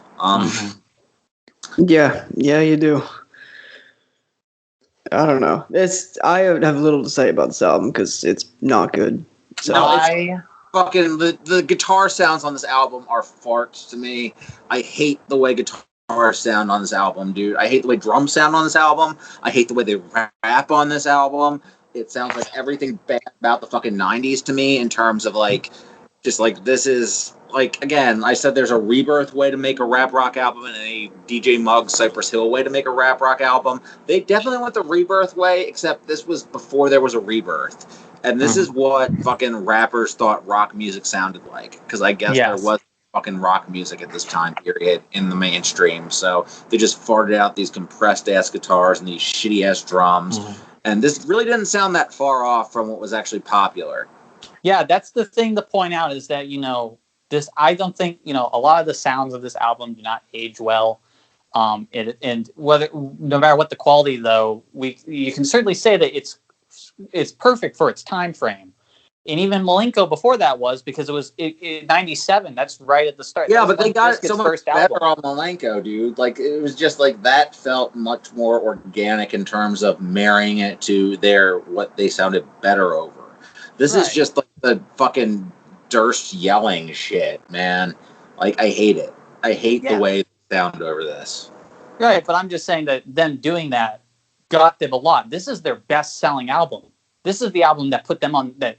If the Disney debacle put them on the map, this album solidified them. Well, everybody was selling a lot at this time period. People had a lot of money to spend at the turn. Yeah. Not now really as a compliment to. Yeah. Now, as for my opinion on this album, I do not. A lot of people actually still, at least in the Juggalo realm, do still actually hold this album in very high praise. I don't. I think that it's the second weakest of the original 6 outside of Carnival of Carnage. But for me personally, I still get tracks on it. I don't hate the guitar tone like you do. In fact, let's see here. What do we got? I like Bring It On. I like Another Love Song, even though it's stupid. But, I mean, come on. Really? Ugh. I got you locked up in my car and you ain't going nowhere, bitch. You dead. Because the moon told me to, and it's watching right now. Come on, that's funny. Big stumbling blocks for people if they were like, okay, I'm going to give this band called Insane Clown Posse a chance, even though they have this reputation. I feel like they have an intentionally abrasive sound to their voices, and they play that up so hard on this material, this time period. They're really fucking very shouty. Yeah, super shouty. Yeah, and it's just not pleasant. This album sucks. Yep. Now, granted, what the fuck is wrong with you? Like, did you sustain head trauma? What the fuck is your problem? This album's terrible. Everybody Rise. I like that one. I think Play With Me is good. After that, though, the second half, you can give me Assassins and Echo Side and call it good. Those are the only tracks I get, and the other ones are like either mixed bags or total duds. So yeah, I'm not high on this one like others are, but I don't hate it. So yeah, that's how I feel about it. It's not. I think I've been pretty clear on that. Let's move on. On to the Bizaar and Bizzar. Oh yeah, this we were talking about double albums in the 2000 era, and they did one. And they released 2 albums the same day. Neither of which are good at all. They're actually both very bad. Because this is basically ICP. ICP wanted to fill out their contract with Island because they were like, we don't want you. We wanted to drop the sixth Joker card is really special to us. We want to drop it independently, and plus we think we have a strong enough fan base now that we can do that. So they had 2 more albums on their contract that they needed to fulfill. So here's the 2 albums that you needed to do that to fulfill it. There's one listenable song on here. On the first album or on both in general? Oh, on the first one, Tilt to World, you said. Okay. It'll be all right. Behind the Paint, where it's like scheduled on the album, where it's sequenced, is the most jarring fucking sequencing. And it's so sad and pathetic to hear these dudes complain about how they were treated in high school, and that's why it's okay for them to say the things they say. Yeah. It's really pathetic. Really jarring, and the music on here is uniformly horrible. Uniformly sounds terrible. Lazy rapping, bad, cheap beats, just garbage, fucking terrible, fucking shit for people to eat who have nothing better to do with it. Just fucking horrible shit. Like, fuck you for making me listen to this. You don't even hate. You're really going in on this album for hating Amazing Jeckel Brothers more. You're really going in on this one. Yeah, well, I got really, like this is what I was this for 80 minutes, next one for 80 minutes. Like, yeah, I just started to I can understand. You for this project. You specifically. You my idea, but you specifically take all the blame for this. Oh, all right. So this is the one I like more out of the 2. Oh yeah. Your favorite song, My Homie Baby Mama. Tell us about My Homie Baby Mama. Oh no, that no. No. No. Worst track. No, this is all you. This is all you, Wyatt. That is the worst track that they have ever made in the entirety of their career. I don't know how you feel, Pat, because you've listened to everything now, but I'll tell you this even now. Even what, you didn't like the rattle noises they made ad-libs of the jokes when they did little rattle noises for the ad-libs? When I was in my car to listen to it and I couldn't skip past it, and I had to fucking listen to all 5 goddamn minutes of this goddamn subpar fucking comedy routine. Why is it 5 minutes? And why is it in between two, like, semi-serious songs? After they cried about how they were treated in high school, and it's like, here's another thing about how we hate women for having children. Fuck you. Fuck you fucking clowns. And then here's a goddamn 20-minute indulgent. And it's mostly a Shaggy song. Fucking, oh yeah, Vampiro sucks, by the way. Vampiro has lost more than any other wrestler ever. I just scared my dog. About shit. This is just goddamn clown. Goddamn. We haven't had a rant like this in a while. It deserves it in a way. That especially that track deserves a rant like this. It's both of these albums are just like bad Comedy Central rap. Like it's really, this is outside of quality, to me anyway, this sounds like primo 2000s comedy rap. Like this sounds like 2000s. This does. But as for this first one, yes, my homie's baby mama is the dirt fucking worst. The worst track they've ever made. The worst track they've ever made. And they've had some bad ones. The Eminem diss track. The Eminem diss track. By the way, the 4 minutes about we fucked your mom. By the way, that was about Eminem's mom. That one's not great either. That was also really clever. Yeah, that was 4 minutes of my life. Also in my car, I couldn't fucking fast forward past 4 minutes of clowns making fucking your mama jokes on the worst fucking beat I've ever heard in my goddamn life. You had to go through the bonus track. Yeah, I did. Ooh, yeah, I did. Wyatt. Bonus track. Goddamn fucking clown album. Clown fucking contract obligation album in my fucking car.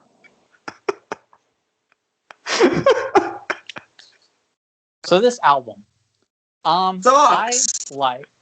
I don't hate. What did you like about this album? Did you like when they cried about how they were bullied in high school? And they got you to buy their 2 CDs of them making this garbage ass shit that you ate with your mouth.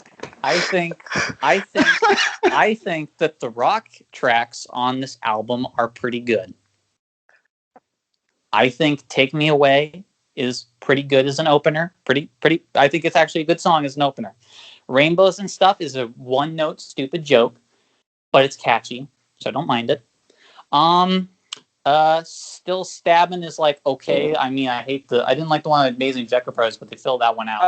I don't hate it. They stabbed Tony Schiavone. I like when they stabbed Tony Schiavone.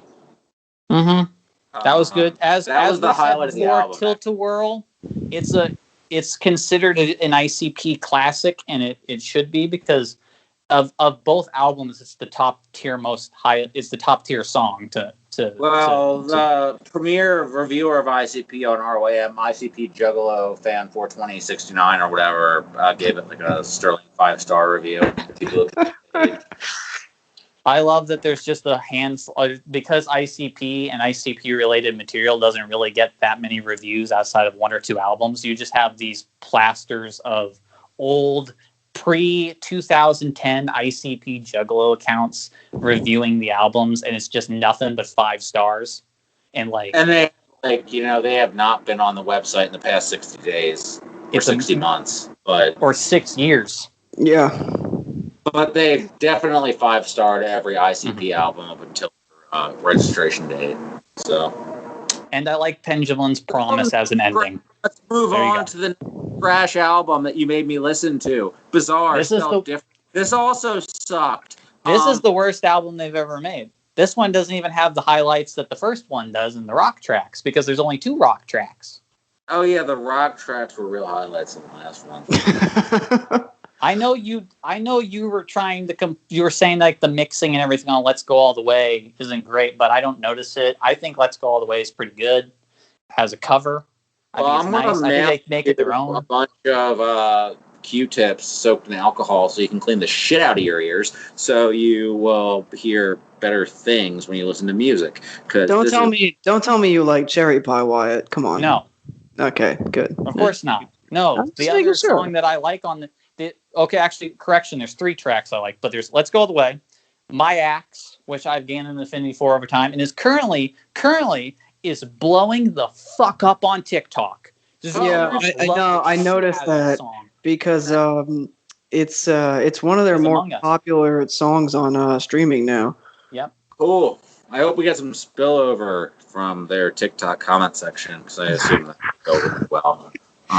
Yep. But I do like "My Axe," and I think "Crystal Ball" is one of the better endings that they've ever had for an album. I really like how they handled that track. I think they have really look deep into my crystal ball, see the dead see the dead smoking on weed and drinking alcohol underneath the street, beneath the concrete. If you listen to the night, you can hear my heartbeat. Yeah, that's great. I like that. And then That's probably the best tracks song on here. The first part of that, I did not listen to the next, whatever the fuck. I assume there was a lot of silence because it was like a 90s CD. Yeah, no, I don't bother with the bonus track shit. No, I'm talking about the physical, actual song. The initial song was actually probably the one song I liked on here. I didn't like anything else. This was crap. Really nice solo. Really, the Cherry Pie is just god awful. Fucking Yeah, it's terrible. I didn't know until last week that was a cover, but apparently it actually is a cover. How could you not know that was a? Okay. I didn't know. All right, Wyatt. He thought it was an ICP original. Yes, legitimately. Yeah. I've never heard of the Cherry Pie. I Need a Freak. I never heard of this song. I mean, I guess that's fair. When did that song come out? I don't even remember what the date was on early the song. 80s. Early 80s. Yeah. And it's like a single, and I don't know if the band. But it also got played on the radio way later. Anyway, this is terrible. I don't want to talk about it. No, anymore. It is bad. It's bad. It's really bad. It's not I like fun. the next one a lot more. Like, I actually like some clown music. This one's a good album. The Wraith Shangri-La is The Wraith Shangri-La. Actual, They picked it up. I mean, it would be hard not to pick it up after the last 2. Well, Very it's more true. it's more like ICP realized the importance of. You have to remember, ICP have like this 10-year buildup of lore. They've been building up this specific album, the 6 Jokers card, for 6 years, saying that when it came out, that would be the end of all things. Literally. You only gave this what 4 they said. stars. So you only gave this 4 stars. Like, on your scale. There's one or two tracks I'm not high on. I think I might someday raise this to a 4.5, but there's like 1 or 2 tracks at the start. This is like my second or third favorite. It's really just genuinely uplifting. Like, it's proudly corny, and I can appreciate being corny if you're that invested in it. The transitions are good, the production's good, the rock aspects feel genuine because they're consistent with it. It's overall just feels much more natural for them than the past few. The past few felt awkward. This didn't feel awkward. This felt like this listen blew by. I can't say I would reach for this for any reason. I couldn't name any songs off of it, but if it came up in rotation, I wouldn't turn it off. Yeah, I think this album is really strong. I sometimes consider bumping this to a 4.5 and knocking Riddlebox down to a 4. And I think this really gets close to being my third favorite album of theirs, because I think it's really, really strong in a lot of places.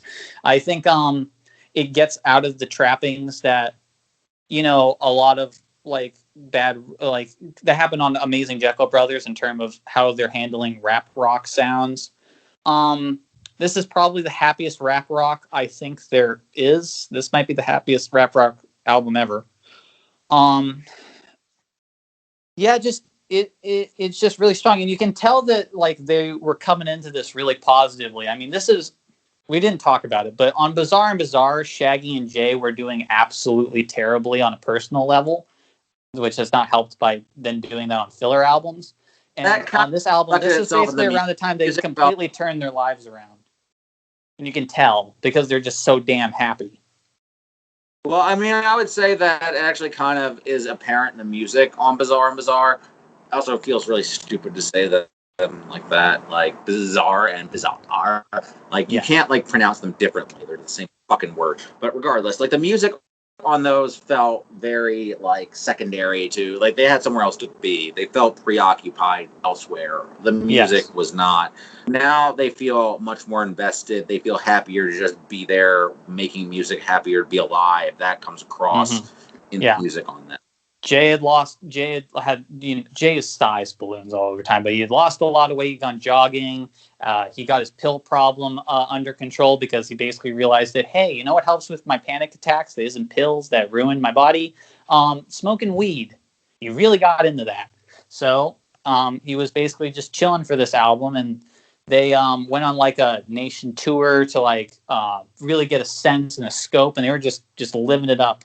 During the entire recording of this album, there had a lot of label people on, and you hear that because we get for the first time a lot of features from psychopathic label artists. You get Blaze You Dead Homie on Bitch Slappas. ABK is strewn all probably the happiest song ever, by the way, about slapping women. Don't let me show up on TRL. I'll be slapping everybody to hell. Yep. Truly. But yeah, no, this is a really fun album. It's even like the ones where they're not rapping, they are actually doing a straight rock song like Crossing Thy Bridge is handled really well. I remember around this time Jay was thinking that he would actually start a rock band. I don't know how I would feel about that, but I mean, like, at least concerning these tracks, I mean, I don't think he has the worst voice for something like this around this era. But yeah, no, it's just really good, atmospheric. There's like fun instrumentals because now we have Mike P on the boards. There's a lot of Eastern tinges, which is an interesting choice, but I guess it makes sense with the exoticism of Shangri-La. And yeah, no, I just really like this album. I think it's got some really strong raps too. What about you? I definitely think it's an improvement on their like I said, wouldn't be much to improve on that.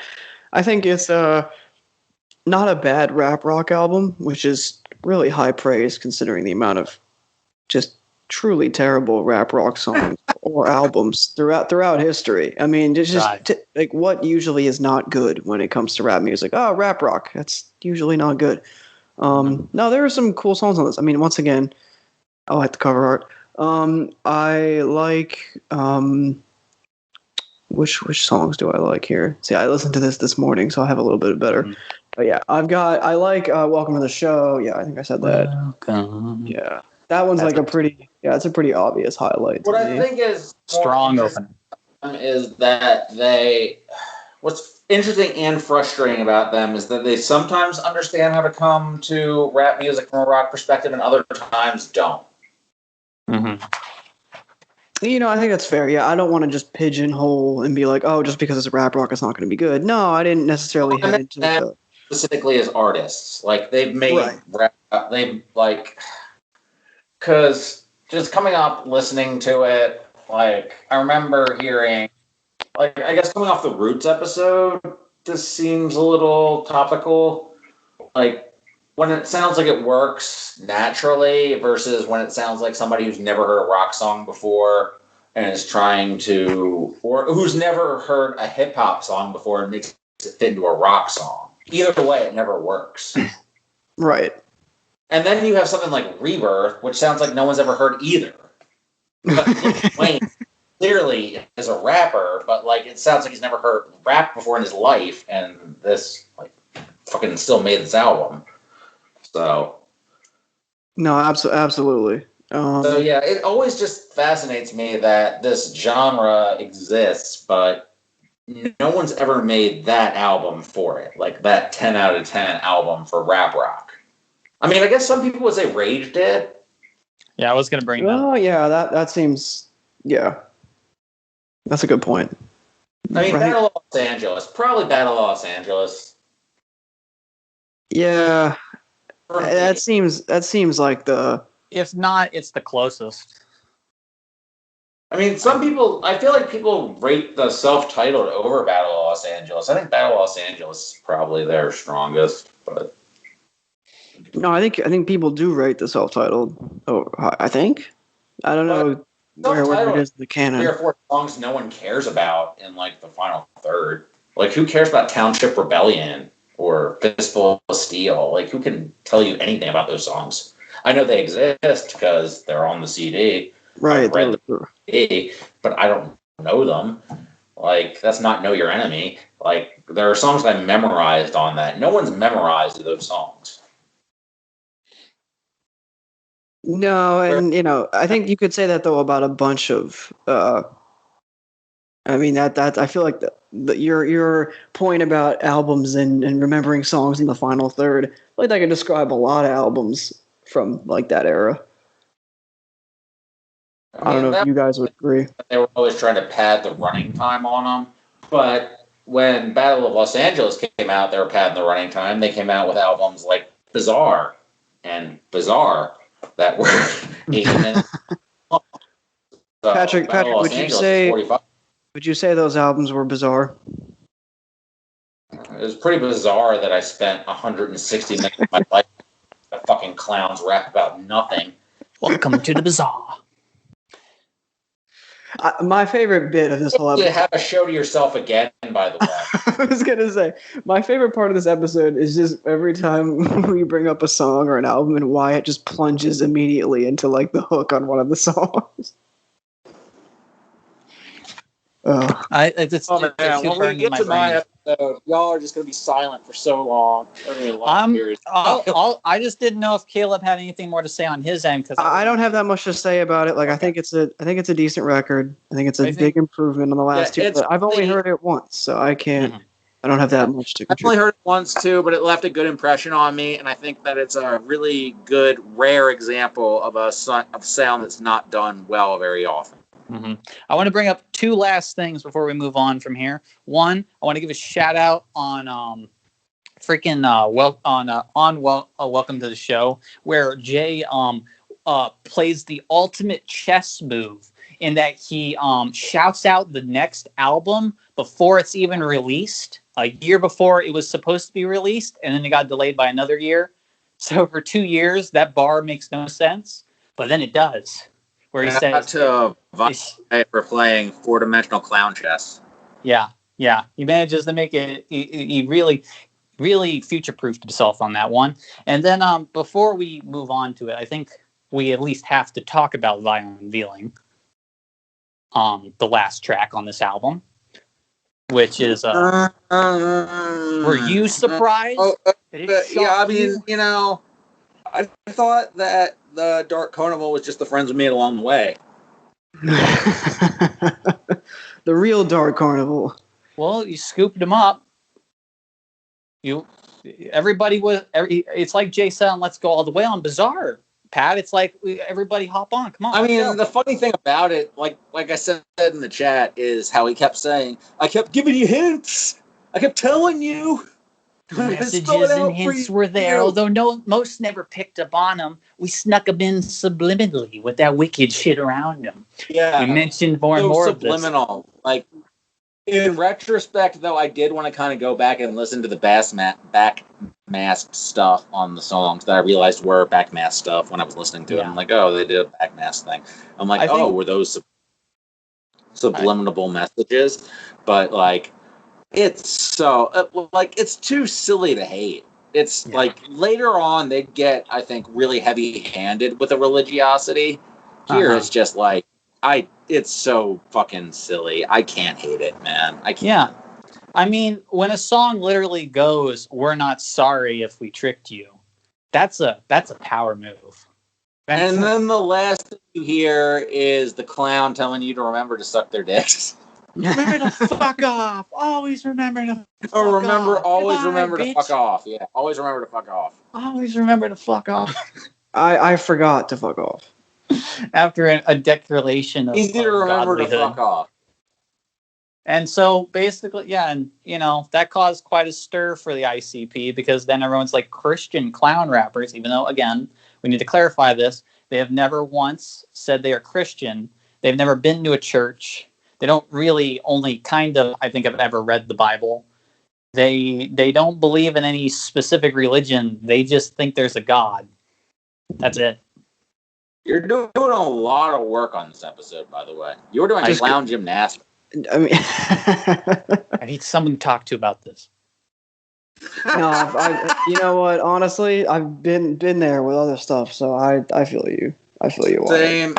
This is how I feel when I have to like talk to people about The Wire and how it's like, well, it might be propaganda, and my wife is like, "Is that a word?" I'm like, "No, I have 10 podcasts that talked about this," and she's like, "There are other podcasts," and then it's a long thing. But yeah, so I'm glad that other people want to, even if it's clowns. There's a lot of Juggalo podcasts, actually. No, well, now we're the only Juggalo podcast. We're also the only best one. Right. Even though it's only one episode. That's all we needed. Damn it. That's true. This is enough. The amount of content in this episode, which is going to be 7 hours long. Fresh flavor. The amount of flavor you're getting this episode, as ICP would say. I mean, this is the DOS capital of Juggalo doctrine. the capital of fucking Juggalo podcast. This is really, it's like broken up into 9 different installments. I have no way to transition into this, but Sebastian Gorka is on Cameo, and I want him to do a drop for the podcast and say that we are the podcast of alpha males. How did we get to Sebastian Gorka? I don't know how much it costs on Cameo, but y'all are going to have to pay a third of it to get Sebastian Gorka to say that you're listening to We Are Living Off Borrowed Time, and this is the official podcast of the alpha males. Yeah, if he'd go for it, I'm sure if he'd go for it. What if I get Sebastian Gorka to endorse Juggalos? He can't, because Juggalos are pro-labor. He won't do that. I don't know. I think if we paid him enough, I think if we pay him like I think Sebastian would do anything for the check. So who's to say? But I figure that we'll have to also pay an equal amount to charity to offset that we just paid a fucking Nazi. But true, I would agree. I that's why I'm not gonna chip into the fund. No. If we paid him, we'd offset it by paying charity. We would have to pay to charity to offset it. Well, I'd pay to a bail fund or something, but right. But I would want to hear Sebastian Gorka endorse Juggalos as our podcast drop. I would also like to hear the official of alpha males. Yeah, which you're gonna pay him to say it, and then he's gonna be like, actually, these are just the 3 beta cucks, and we're gonna be fucked. It's a waste of money. I mean, if I can just get him saying the word beta cuck, I can get Ryan to put that into Audacity, and then those are oyster. Anyway, Hell's Pit. Yeah, Hell's Pit. There are good songs on here. 5 stars out of 5. This is definitely their most rappy horrorcore one. This is all horrorcore. Yep. So yeah. The real quick, the Suicide Hotline song, legitimately 5 bajillion times better than the Logic version. A million times. Like, I cannot say this enough. The Juggalos, Shaggy 2 Dope, have done so much more for people than Logic has ever done with his dumbass, showy, fucking stream trolling song for suicide victims. Absolutely. Yes. And also, then they also didn't joke about later on in their careers song gets them sex. Like bait. Oh, yeah, no, they didn't use that as like a punchline about how they get blowjobs and paychecks from it. Right. So, yeah, fuck Logic. I said before in the podcast that I would always take a Juggalo as a comrade over a Pete Buttigieg voter, and I stand by that. I would also take a Juggalo as a comrade over a Logic listener. And yeah, and also I think Violent J is a better rapper than Logic. I also think Violent J is a better rapper than Eminem. All right, I like it. I like it too. I think he has a much more consistent discography. I think he has a much more consistent ideology. I think he's much more consistent to his people. Mm-hmm. I'm with you. He I might like- not be as technically. He probably doesn't have like whatever, man. Whatever the Makami fans fucking hate me anyway. Whatever. I didn't know we were gonna make jokes about Makami on. Oh no, like this is all about just pissing off the Makami fans. Like I can't respond. Absolutely. I promise my wife. But yeah, fuck you, Makami fans. Like seriously. Yeah, it's ridiculous. I agree. Funny though. Good. Spent 3 hours talking about your favorite rapper and encouraging people to listen to things they've never heard of before, and saying mostly nice things about them. Mm-hmm. Yeah. Fuck my asshole. As Violent J would say, suckered asshole. Yeah. As Violent J. I will say the Suicide Hotline song genuinely affecting, very very affecting, very. Stand by the thing about maybe Violent J is not as good of a rapper as Eminem, but I feel like he's more consistent. And okay, so can you go into the Eminem versus Clowns beef just briefly for the people? Yeah, sure. I can certainly do that. So, the Eminem and ICP beef, I believe, started right around. It started around 1999, or it was not 1999. It was before he even released his first album with Dre. It was just before that, so it would have been like 97, 98. But basically, Eminem was doing a show where he was promoting a show that was going to have a bunch of Detroit legends on it. Esham was going to be there. Kid Rock was going to be there. And then it said on the flyer itself, Insane Clown Posse, maybe. And ICP saw this flyer, I think even while Eminem was putting it up. But basically, they confronted Eminem about this and said, why are you advertising us on your poster and you haven't even talked to us about it? And he says, well, it says maybe. Are you coming or not? And Jay got really offended at this and basically said, fuck you. And then that pissed off Eminem. And then I think Eminem was the one who fired the first diss shot. And then ICP responds on Bizzar, and then it goes from there. And then they just start calling each other gay.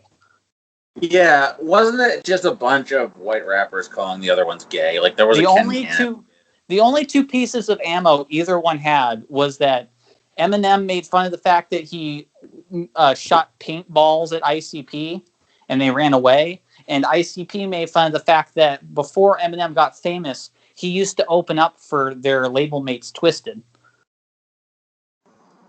That's all the ammo they had. And then after they used up those two, they started calling each other gay. On an album where it was supposed to be two people sucking Ken Ganeff's dick, and it was That's ICP.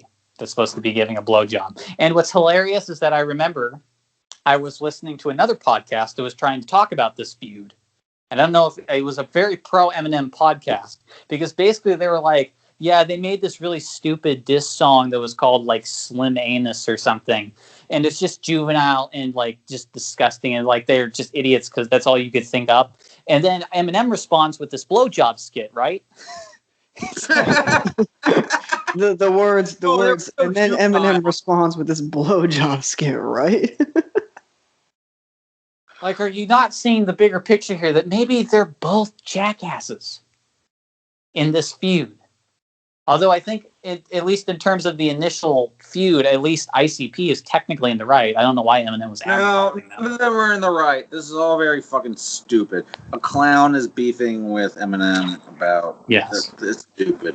But yeah, I think that was good. I just wanted some context for this.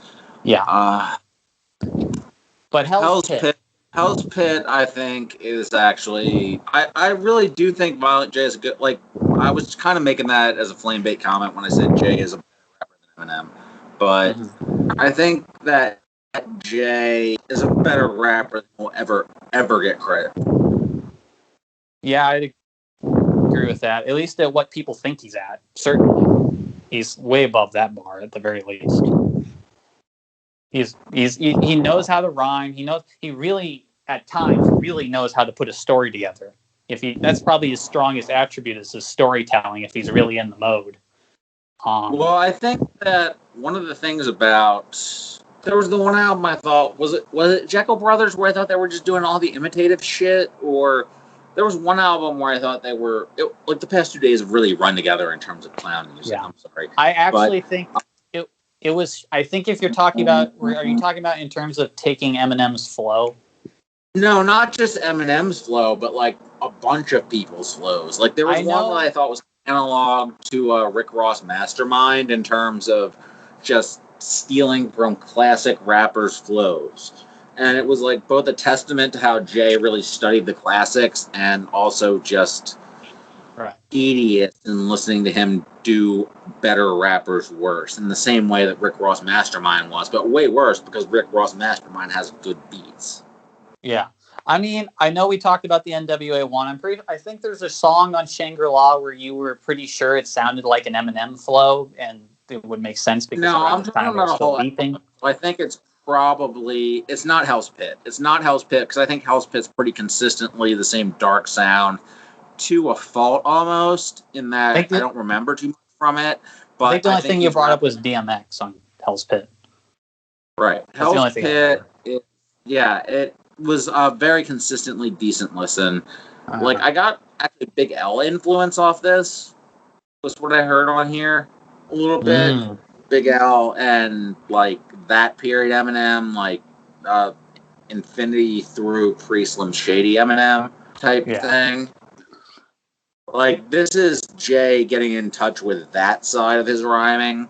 Like he is very more so technical here than he is. Yeah, I would agree with that. Which I find interesting because as far as we're to understand, Jay didn't want to make this album, but he kind of boxed himself into a corner because he promised that he would make this album. He was in a really, like we said, he was in a really happy place after Shangri-La. And now he promised that he'd make this really dark and gloomy album to follow it up that was supposed to like so maybe it's kind of the world up to Relapse where it's like I have to force myself to be in this headspace because Relapse was Eminem getting sober but forcing himself to be in the Slim Shady headspace and write these stories. Right. And Relapse is an album that I think of more highly than others actually. So it kind of makes sense that I don't think super highly of this album, but I think Jay's writing on it's at a fairly decently high level. So, well, I do think highly of this album because to me this is pretty much their peak. This is perfect ICP. This is. I don't. The beats are a little anemic on it. Like that's my main problem. Is it runs together because of the production. Which is funny because we're getting like 3 different producers on here though, but 3 very different styles. They all sound the same, which is weird. I guess because you don't have. Maybe it's because I'm used to it, but these all stand. I can tell which producer is producing which. Like when I hear the dan dan dan dan dan dan dan on Night of the 44, I know that's Isham.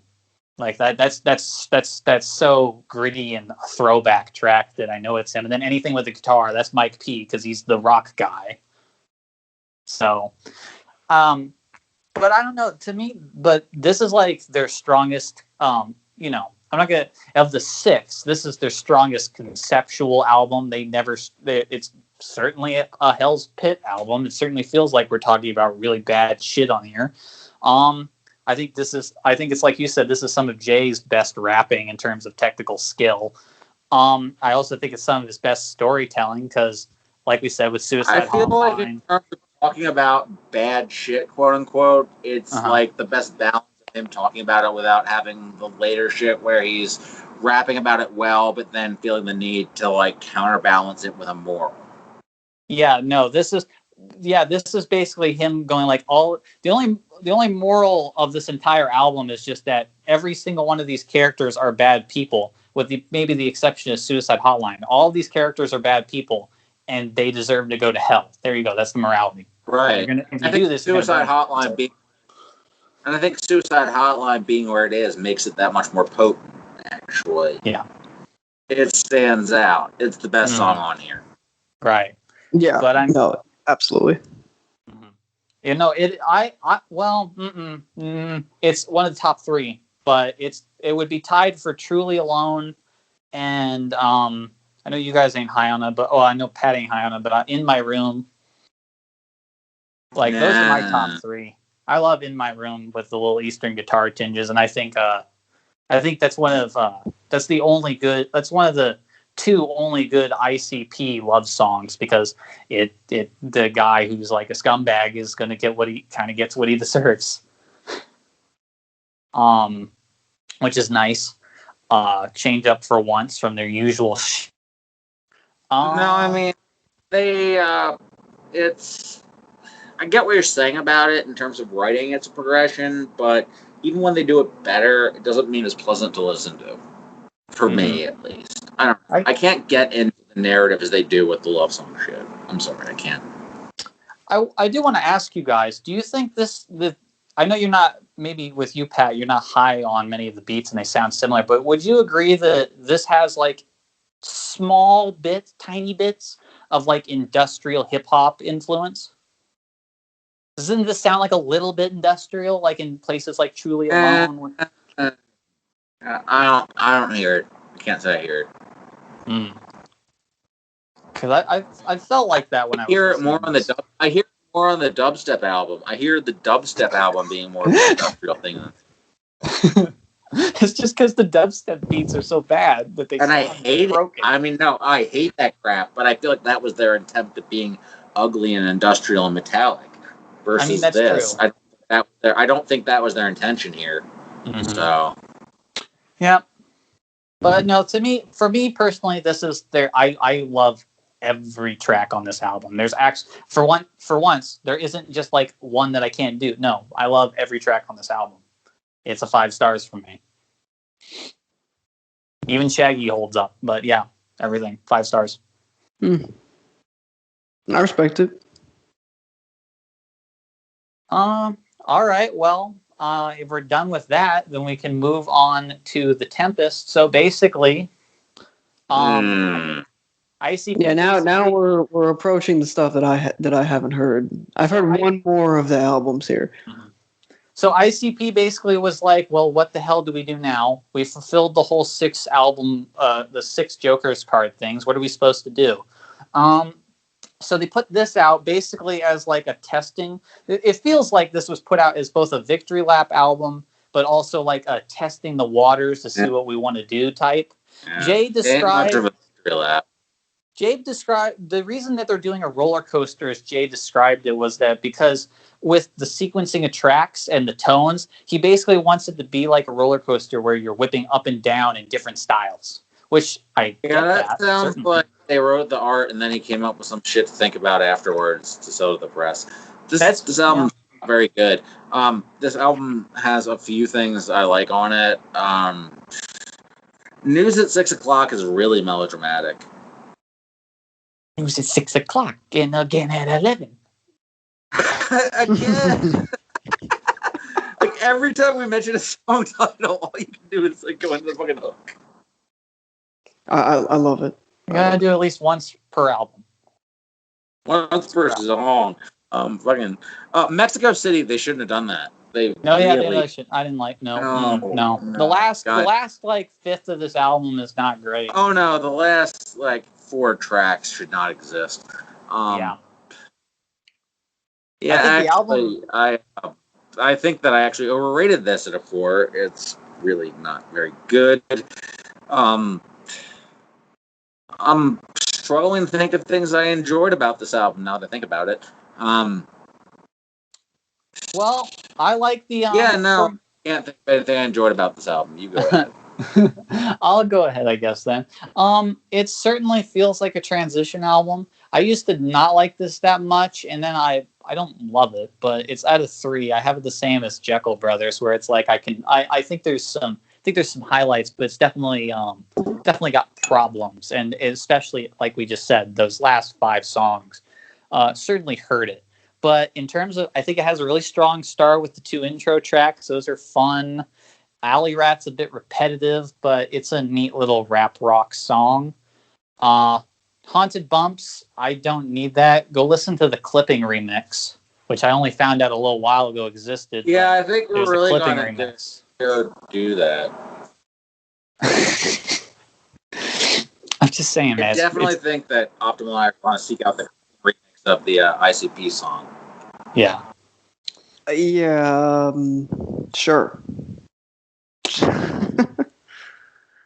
We're getting beat down here. The Growing Again and I Do This are the highlights. The two rap rock tracks again are the highlights for me, because Growing Again is a fun little like happy song about Jay growing in size. It's not too complicated, really. It's not anything amazing, but I think it's catchy.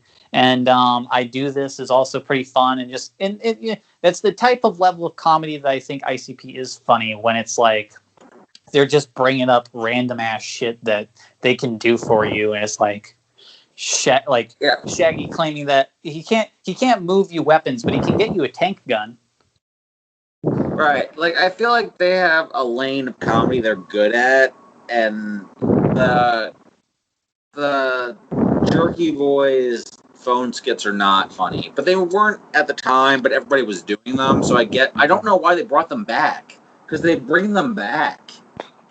Oh, yeah, for Bang Pow, Why? they do bring them back. Why did they start doing phone skits in 2016? To be fair, they're not joke skits. Is they're there any story skits. you won't offend by the clowns? I'm not defending it. It's not like what you think I don't. They're doing Jerky Boys things in 2017, but here's the reason. Here's the actual meta-textual reason they're doing Jerky Boys. What I'm telling you is that it's not. All I'm telling you is that it's not Jerky Boys phone skits. It's just skits. It's not Jerky Boys. That's all I'm saying. I'm just saying they're not Jerky Boys skits. The Jerky Boys did things where they called people and made prank calls on phones. It's the same thing the clowns are doing. Yeah, it's not prank calls. All right. Oh, for fuck's sake, dude! You are picking so many guys. I just made a statement. You're getting angry. Well, I mean, it does tend to happen on this podcast. Patrick does tend to get angry. That's true. This is the hill you want to die on. Clown phone skits. You want to die on the clone phone. You want to die on the clown phone skit hill. This is how the podcast is going to end on this. We've already spent way too much time on this album and a bunch of other albums here. So yeah, okay. We should move. We've already spent too much time on clowns. Rapid fire. He was so into this episode to start. Now it was over as fast as possible. It's a 2-hour podcast. It's a 2-hour podcast. You've done 4 hours. Let's go. Pang pow boom. Literally. That surprises me. Wait, I'm not high on this. Okay. I'm not high on this. I don't think I have contrarian clown opinion. You people. You have this as a shitty rating, Patrick. No, you don't like this. I like the next one. This one sucks. This one's trash. I like this is their dance party album. Yeah, that's horrible. This one's like stupid. Surprising. This one has the Juggalo Justice on To Catch a Predator. Yes, that's good. That's a good. That is the only song I like. Best track on this album. Did you just say that was the only highlight?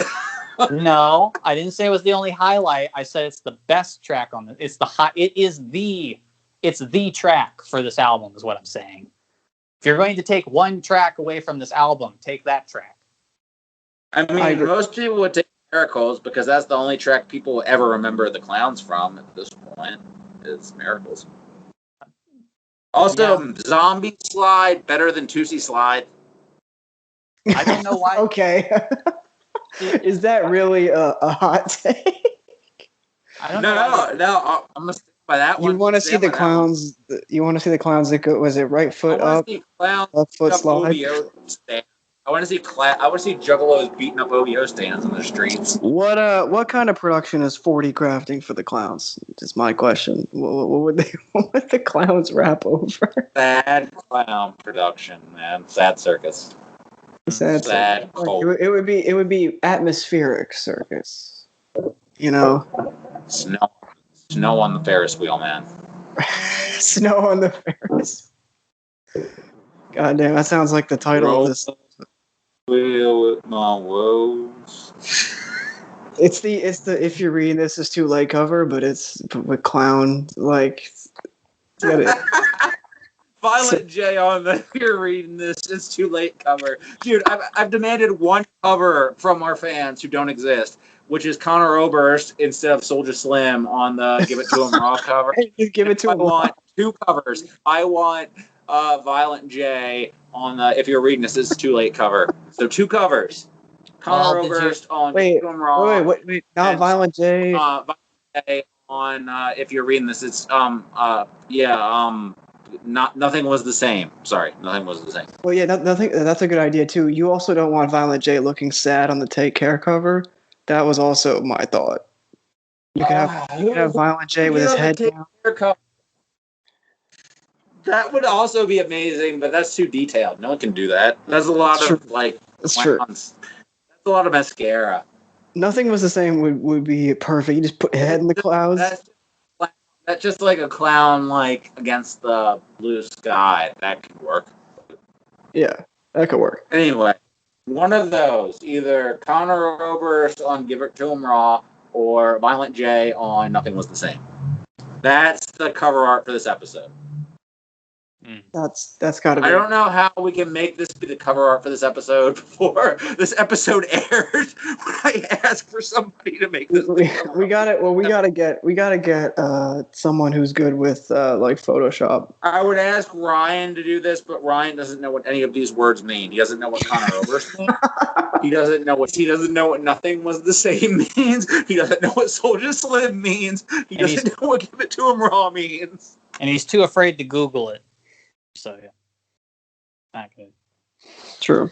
The one that you might like, Patrick, is that the Death Pop album?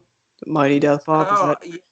Next one. That's the one with the funny skits. Yeah. No, but that's the one with the Hobson feature, which, by the way, avoided Hobson features horrible. Hobson features trash. Tech Nine's okay on it. I avoided that song like the plague.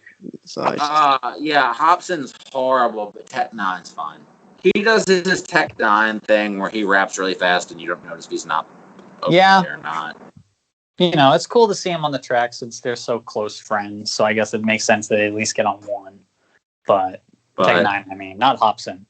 Hobson literally comes onto it with the bars that I quoted in the Discord, and they're Hobson. I had to listen to a goddamn Hobson song on a clown album the day I was supposed to be moving my fucking apartment into my house. This is progressively the blood pressure is rising with each album. I sacrificed my art, all right? I sacrificed my art. Yeah, you sacrificed for your rare art. Could have done this last weekend. We could have. Listen, okay, so Mighty Death Pop, I really like this album. I think this is I think this is a album solid. Is one of their better ones. This is one of their better ones. Solid return after two. Whatever album. So this is a solid return for them. It's another kind of. It's still got a bit of the dance tinges that came off of Bang Pow Boom, but not fully. It certainly feels more like a variety album. By the way, just on Bang Pow Boom, Bang Pow Boom has a song called Boing Boing on it, which is fighting with Bed by Wale as the worst sex song of all time. Once again, proving that you cannot have a song that has bed spring noises in it and talk about sex. And when you have clowns rapping about sex with bed spring noises in it, it's even fucking worse. And also, when you have the Insane Clown Posse do it, it's even worse. I was talking about Wale before. But, you don't like bars about Jay? You couldn't even sell my joke. Is getting free Subway? This album has a song called Juggalo Juice where they sing a 3-minute ballad about Fago. Yes, they do. I'm not hot on that track. That's the worst song on here. Ghetto either. Ghetto Rainbows ain't great. I like Ghetto Rainbows just for the Ghetto Rainbows is like miracle. Ghetto Rainbows is like they started doing the ballad thing that just. Also, okay, explain Chris Benoit because so is he inhabited by the spirit of Chris Benoit or what's the point of Chris Benoit? The point of Chris Benoit is that basically Jay is just describing the mindset of Chris Benoit and the idea, it's both like he's describing Chris Benoit's mindset when he loses it and just the concept of when you finally break and you've just lost all like inhibitions of morality, and the moment when you snap, basically. No, you actually got it right with that one sentence, better than he did in 3 verses, which says very little for somebody who raps well. Again, that I had a lot of expectations for that song. One way, either going to be really bad, really funny, something. It was just confusing. I want to point out you guys are not ever going to watch this, but there's the music video. They have a music video for Chris Benoit, and it's the weirdest fucking thing ever. I'm never going to watch. Why did they make a music video for?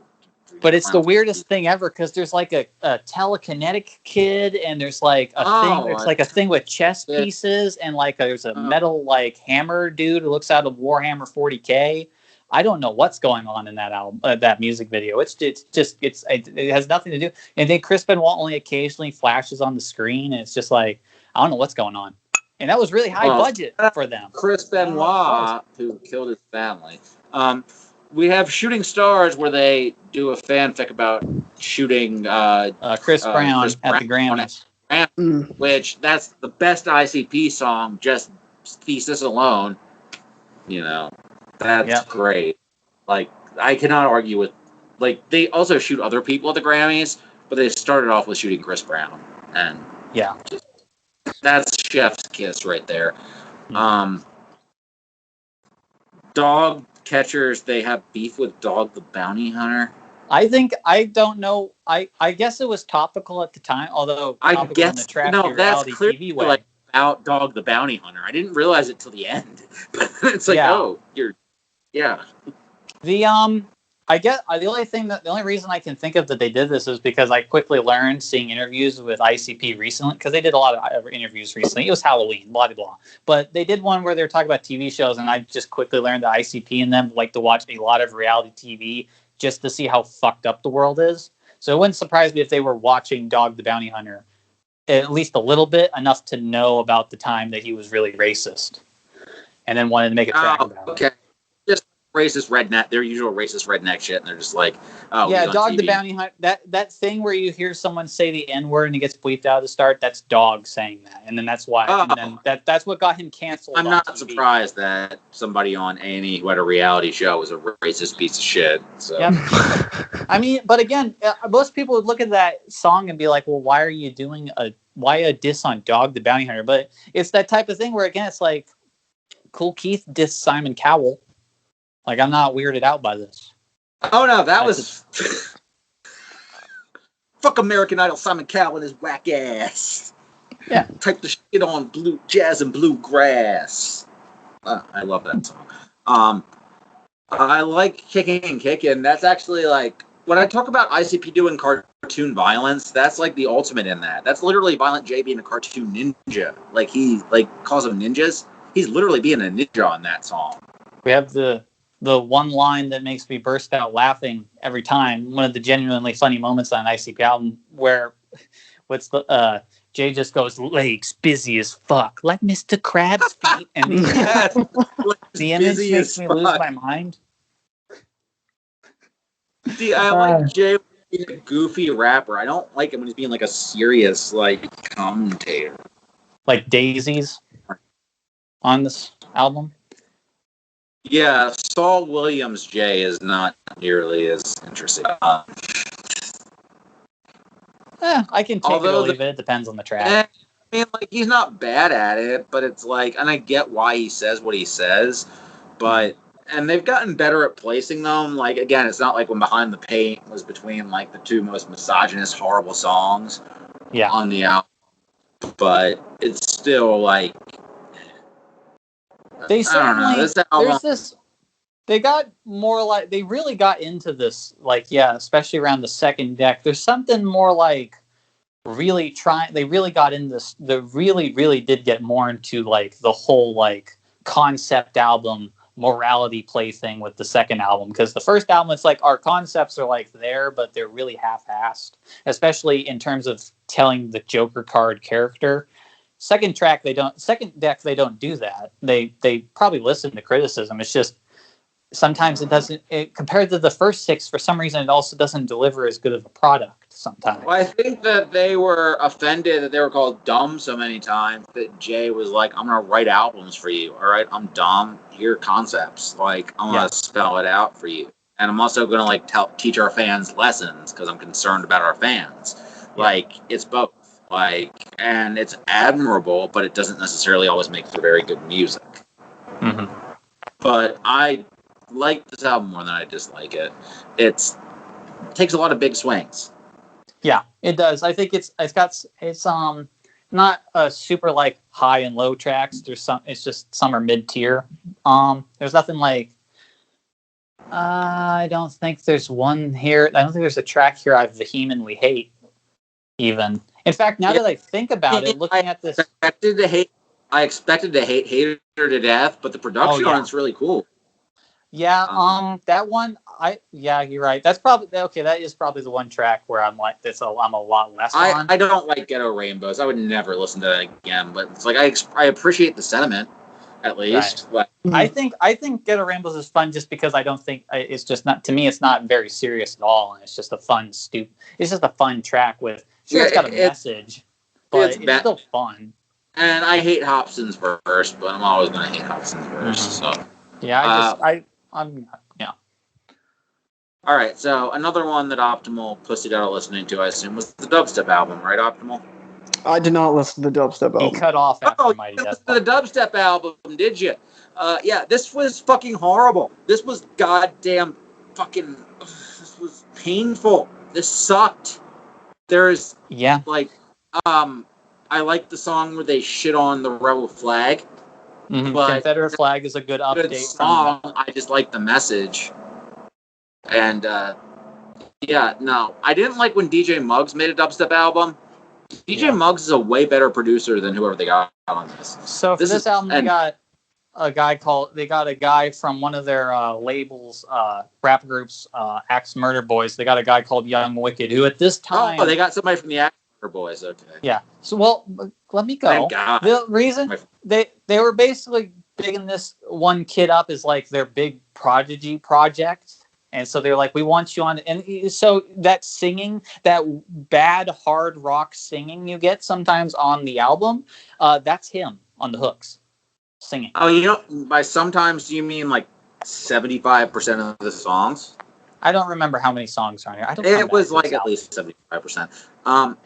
This is really, the thing about it is, and I said this to you in the chat, is even when this is bad, like their music's bad, like Jeckel Brothers, it was obnoxious and memorable. This is boring. The rapping is boring. The music is boring. It's monotone. It's just fucking like a blunt object, dead zone gray area. It sucks. ICP wanted to like update their sound, but they did it in all the wrong ways, and they got very much the wrong guy to do it. That to me is what this whole album is like. They just made every wrong move. And I know no one's gonna care but me. But if anyone's out there and you're thinking about it, just go listen to the Outtakes album that came out, because it's baffling how just even as a project, it's structured. Just as a project, it's better than both this one and the one that comes out after it.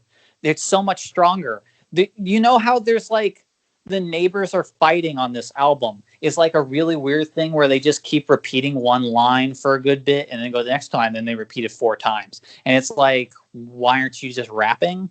It turns out that song and it also has nothing to do with the title of Neighbors Are Fighting. They're just talking about fighting. It has nothing to do with neighbors.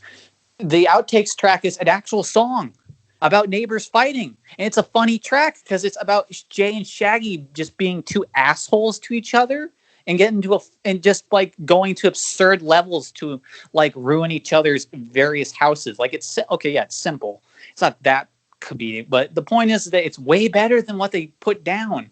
And it's just clear that they were trying to do like some weird update on their sound, but they just did not execute it well at all. Yeah, I feel like I like the next one better than you will. But there's going to be one in the entirety of this episode. There is one clown album I like better than our host. It's going to be the next one. It's going to be for weird reasons, but I like it better than he does. But I feel like these sessions, this album gives a distorted impression of Violent J falling off as a rapper. He hasn't. Like, there were a lot of sessions for this album, and he rapped well on them, but these are boring beats, so he has to conform to them. And these are boring concepts. Even Confederate Flag. Confederate Flag kind of reminds me of Eminem's Mosh, where it's like an admirable concept that you're delivering in a fine way, but it's just so rote. You're just yelling over a monochrome beat. Yeah. Like, I can't disagree with you. Like, yeah, Eminem's yelling that George W. Bush sucks, of course. You're yelling the rebel flag is for losers and bullshit racists. Yes, it is. Your song's still not a good song. Yeah. Man. Yeah, you could count your lucky stars, Optimal, that you kind of missed. That maybe it was probably a good thing that you cut off where you did. Because yeah, this album is just a mess. But yeah, but going into Found, you do like this more than me. But the thing about, I did have a real quick point that I had in my head before we got into this, was that dubstep and rappers never meshed well. They always tried to make it happen, and it never worked. Like, you had Cole did Mr. Nice Watch with Jay. What else was there? Like, there were always a lot at the turn of the 2010s. Yes, like fucking Dipset did one. They did Salute Me, which was like the Arab music one. And like the only fucking way it ever worked for me was Pretty Lights is this great producer, and he did shit, but it wasn't with original like original rappers. He actually, the only original rapper he ever worked with on his album was, of all people, Talib Kweli. And, you know, contemporary rapper the kids love, Talib Kweli. Yeah, so that was just never going to work with rappers. Hasn't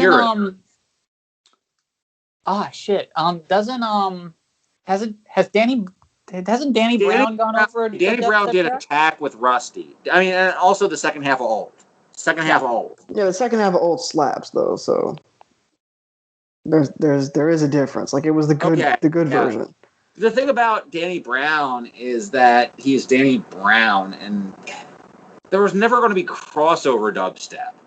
Danny Brown's never going to cross over. Right.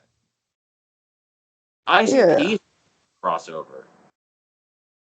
Yeah, no, they couldn't do not even with Juggalos, because it's like I was telling you in the chat. Even they don't like this rap. They do not like this record. They do not like this record. This was too far. This was violently rejected, and with good reason. It did not work. It was. I don't know on whose end this, but it just doesn't. It just doesn't. Yeah. But yeah, dubstep and rap. I don't know, like, because jungle always worked, and like, you can always have a good rapper over an intense beat, but I don't know if Americans ever really gravitated towards that. Yeah, I don't think so. At least I don't believe so. I don't think so, given how vehemently, like, just even some regular electronic songs, they're just like, oh, that's dubstep. Like, I don't like a lot of electronic music. Sometimes it always used to be. It's always techno, and it's always dubstep. Like, they always just find one word to refer to all electronic music. Yeah, exactly. I mean, and granted, that's not helped by the fact that electronic music has like a billion fucking genres, but subgenres. But I mean, I'm just trying to think of like the closest I can think of a crossover, like EDM quote unquote rap song is Paper Planes. Yeah, maybe. Am I not spitting a rap verse on Paper Planes? No, she is. I'm more so trying to think. And also, 212 Azalea Banks. That was my first thought as well. Once again, I think Paper not that Planes like really crossed over, and 212 was like popular, but not like that level of crossover.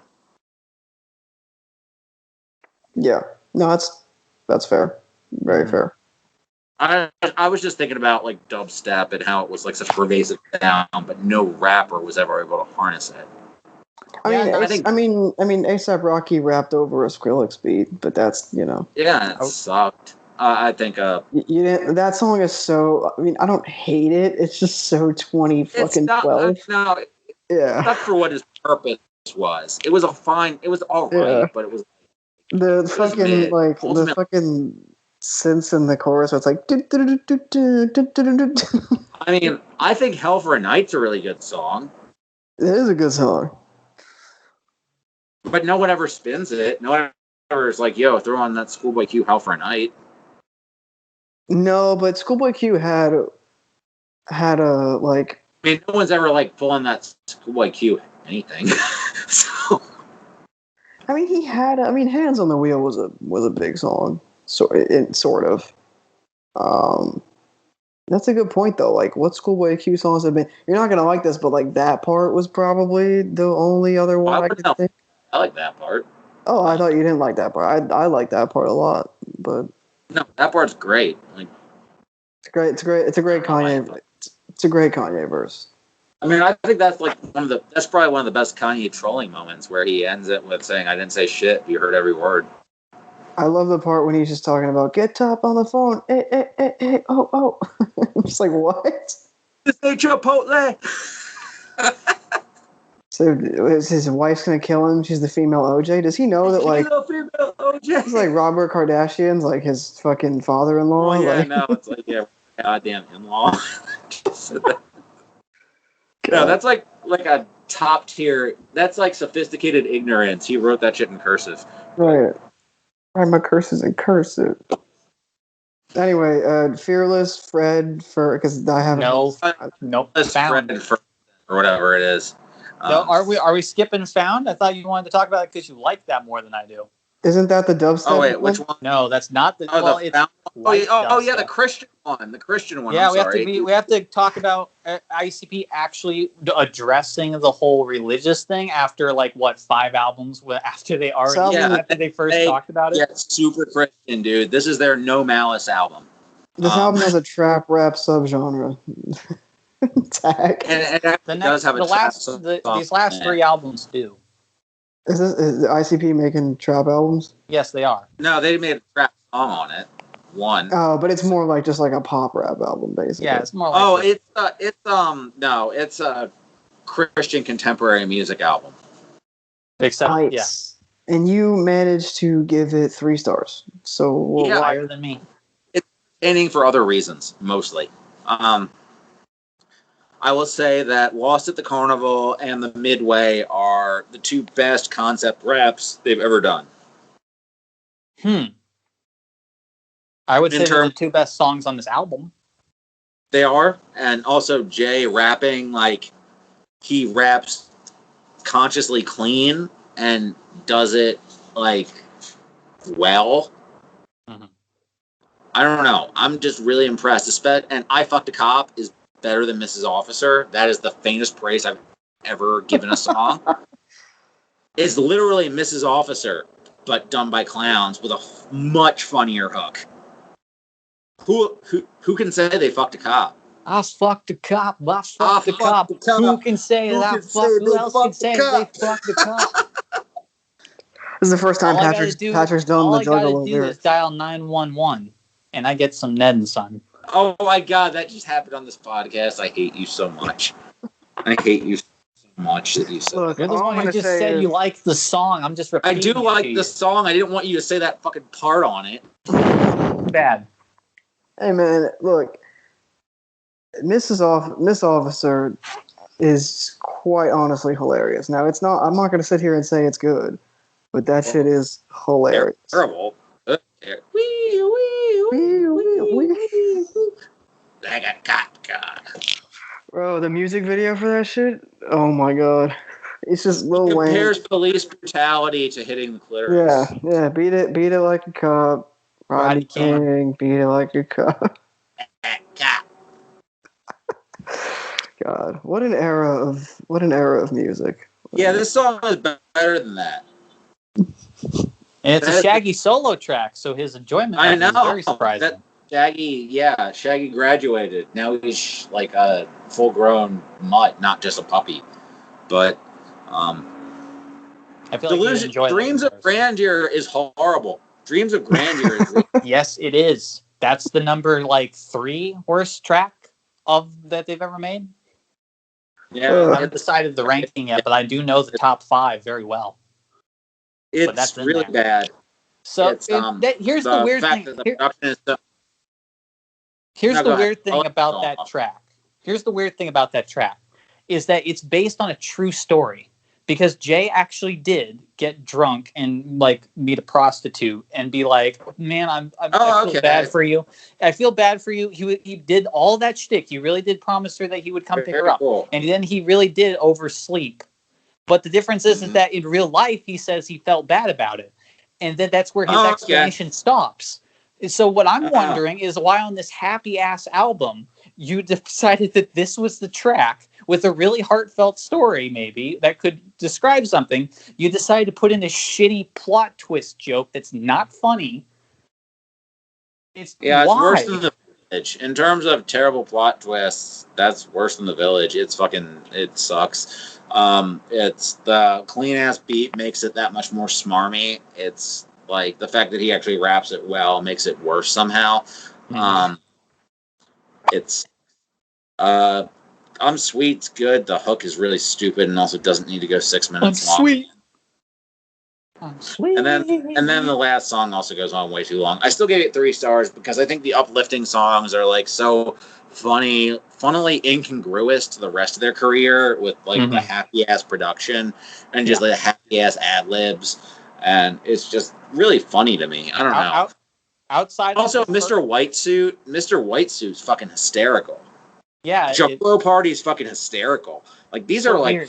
Objectively funny. What? How did these songs happen? I don't. So basically, Jay, this was there's the light and dark side. We all get that. It's Violent J's Jesus is King.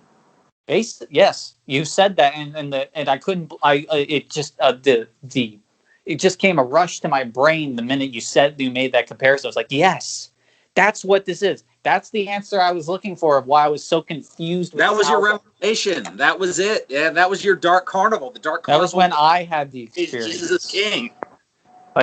It's fucking Jay doing a Jesus is King moment, which, yeah. This episode couldn't possibly appeal to anybody.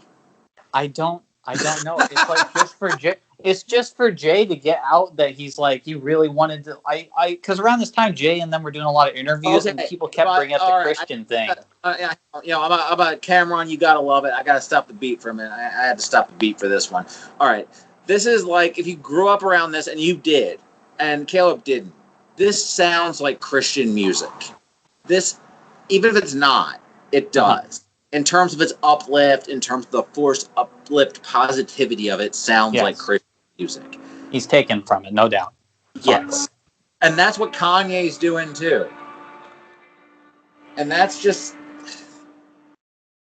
It's weird when that actually works for me, because I heard that, and when I heard it, it was around people... the reason people have that music is because nothing else is working for them. Mm-hmm.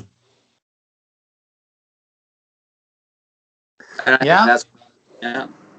And I think those are the type of people who hold this up a little bit more than Lost, because I do know that there are people who will defend this album but still say Lost is a pile of garbage.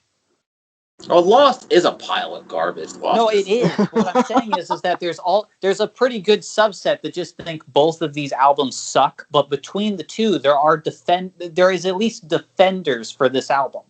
Unlike Lost, there is defenders for this album. Right. Which I think are those people you're talking about, and you. Yeah, I agree. And I feel like it's an album I'll defend, that I'm entertained by for reasons it's not intended for, and I think there are a few tracks on here. I think Pineapple Pizza is actually a really good technical rapping performance, but it's also kind of loathsome in its view on women. Mm-hmm. Yeah.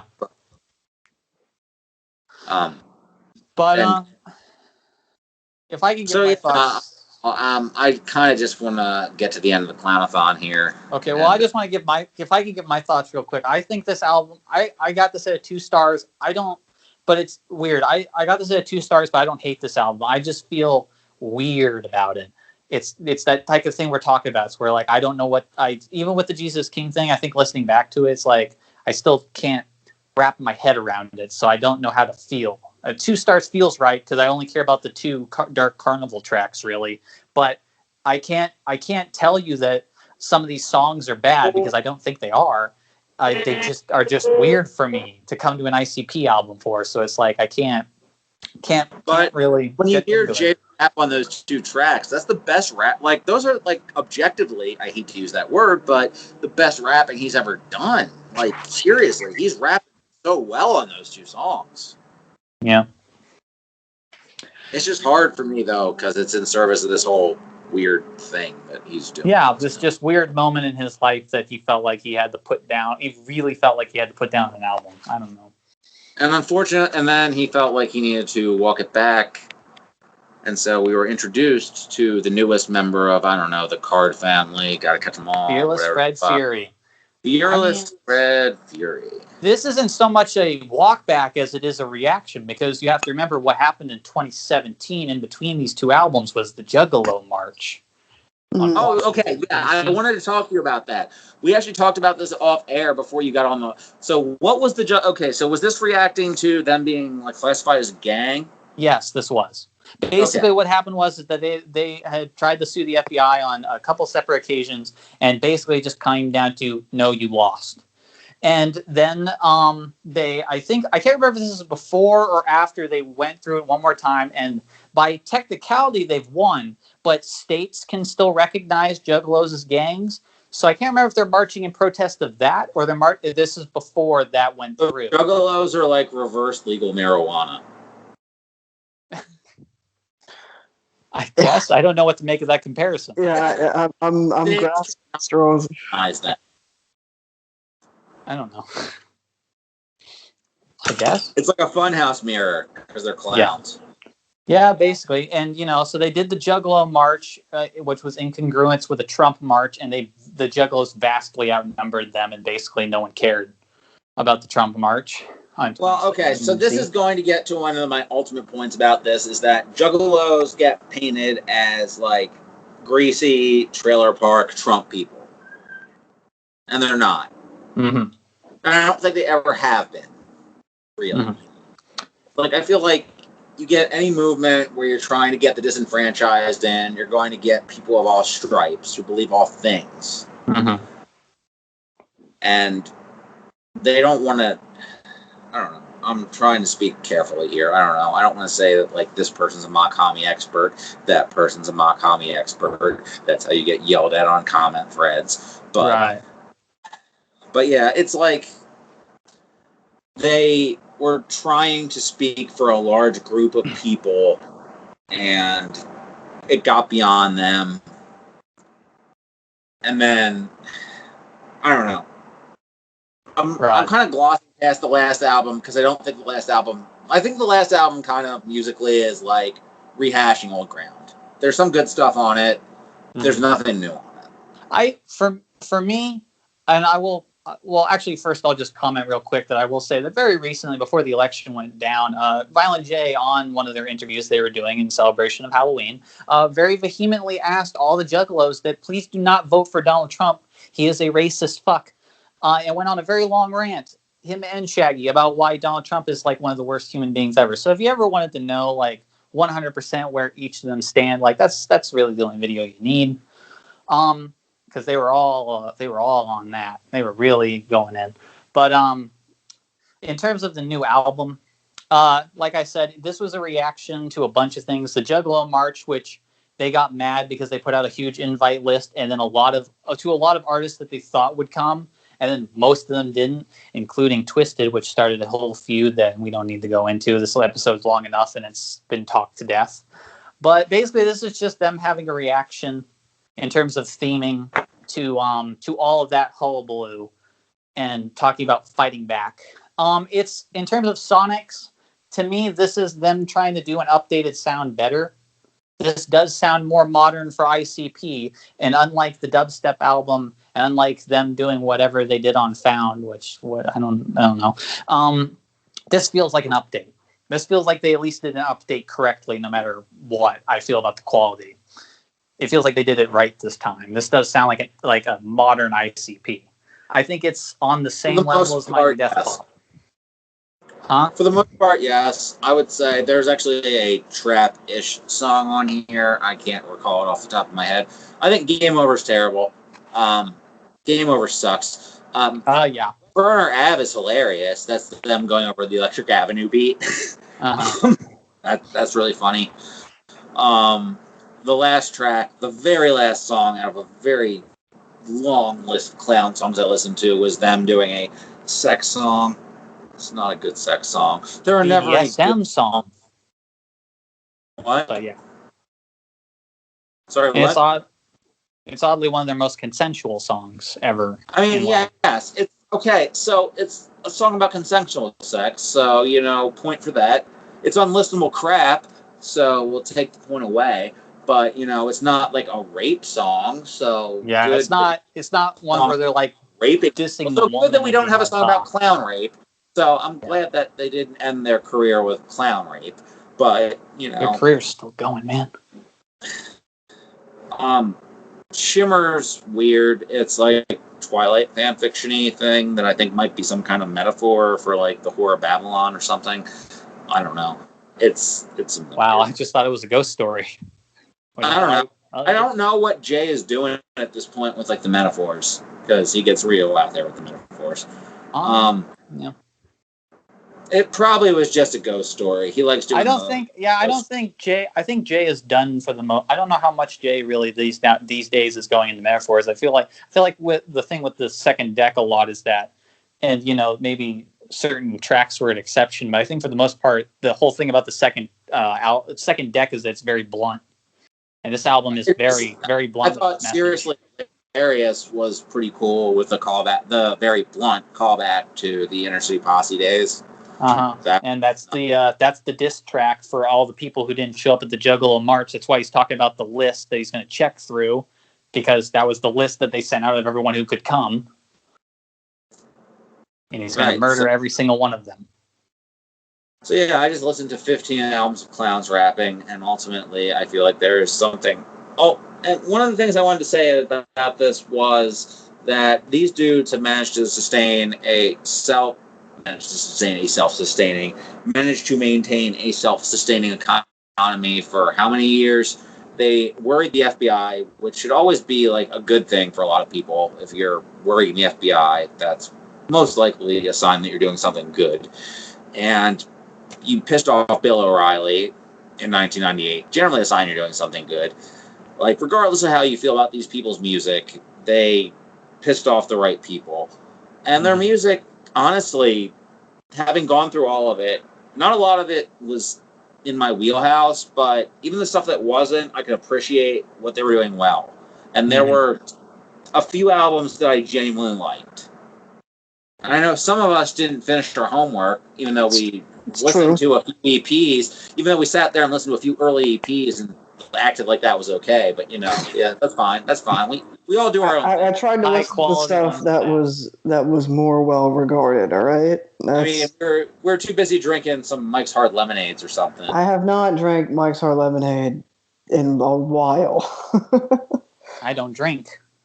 That's true. I only have well, I don't even know what I have in my fridge right now. I don't know if I have any alcohol in my fridge right now. So, drinking raspberry tea. Y'all are getting really denialist right now. But anyway, my point being is that they did a lot without the help of a major system and have been continuously disregarded, continuously just smeared by, and I hate to come across like some alt-writer. It's like, oh, the mainstream media disregarded these people, but maybe look a little closer at some of these, I don't know, people who've existed for 20, 30 years doing something that's significant to a large section of the population.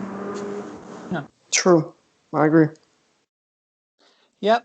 I think that the idea of them being the worst band in the world is laughable. I don't even know. It's insane that they even got that tag in the first place. I think, but the whole point for me, going back over their music, at least in terms of my quote unquote ICP journey to get back into them and just see how it went.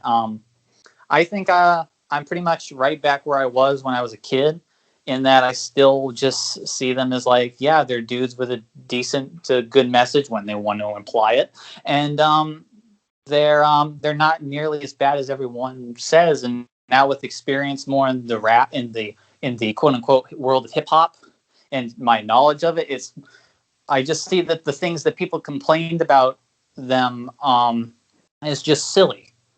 Like, it makes no sense, because it's like I said with that Eminem thing. It's like you praise it on one artist, but then for some reason when another artist does it, it's suddenly it's just you can't handle it, and you have to go and insult it and just call it like, oh, basement dweller mute, or whatever you'd call it, and it's just stupid.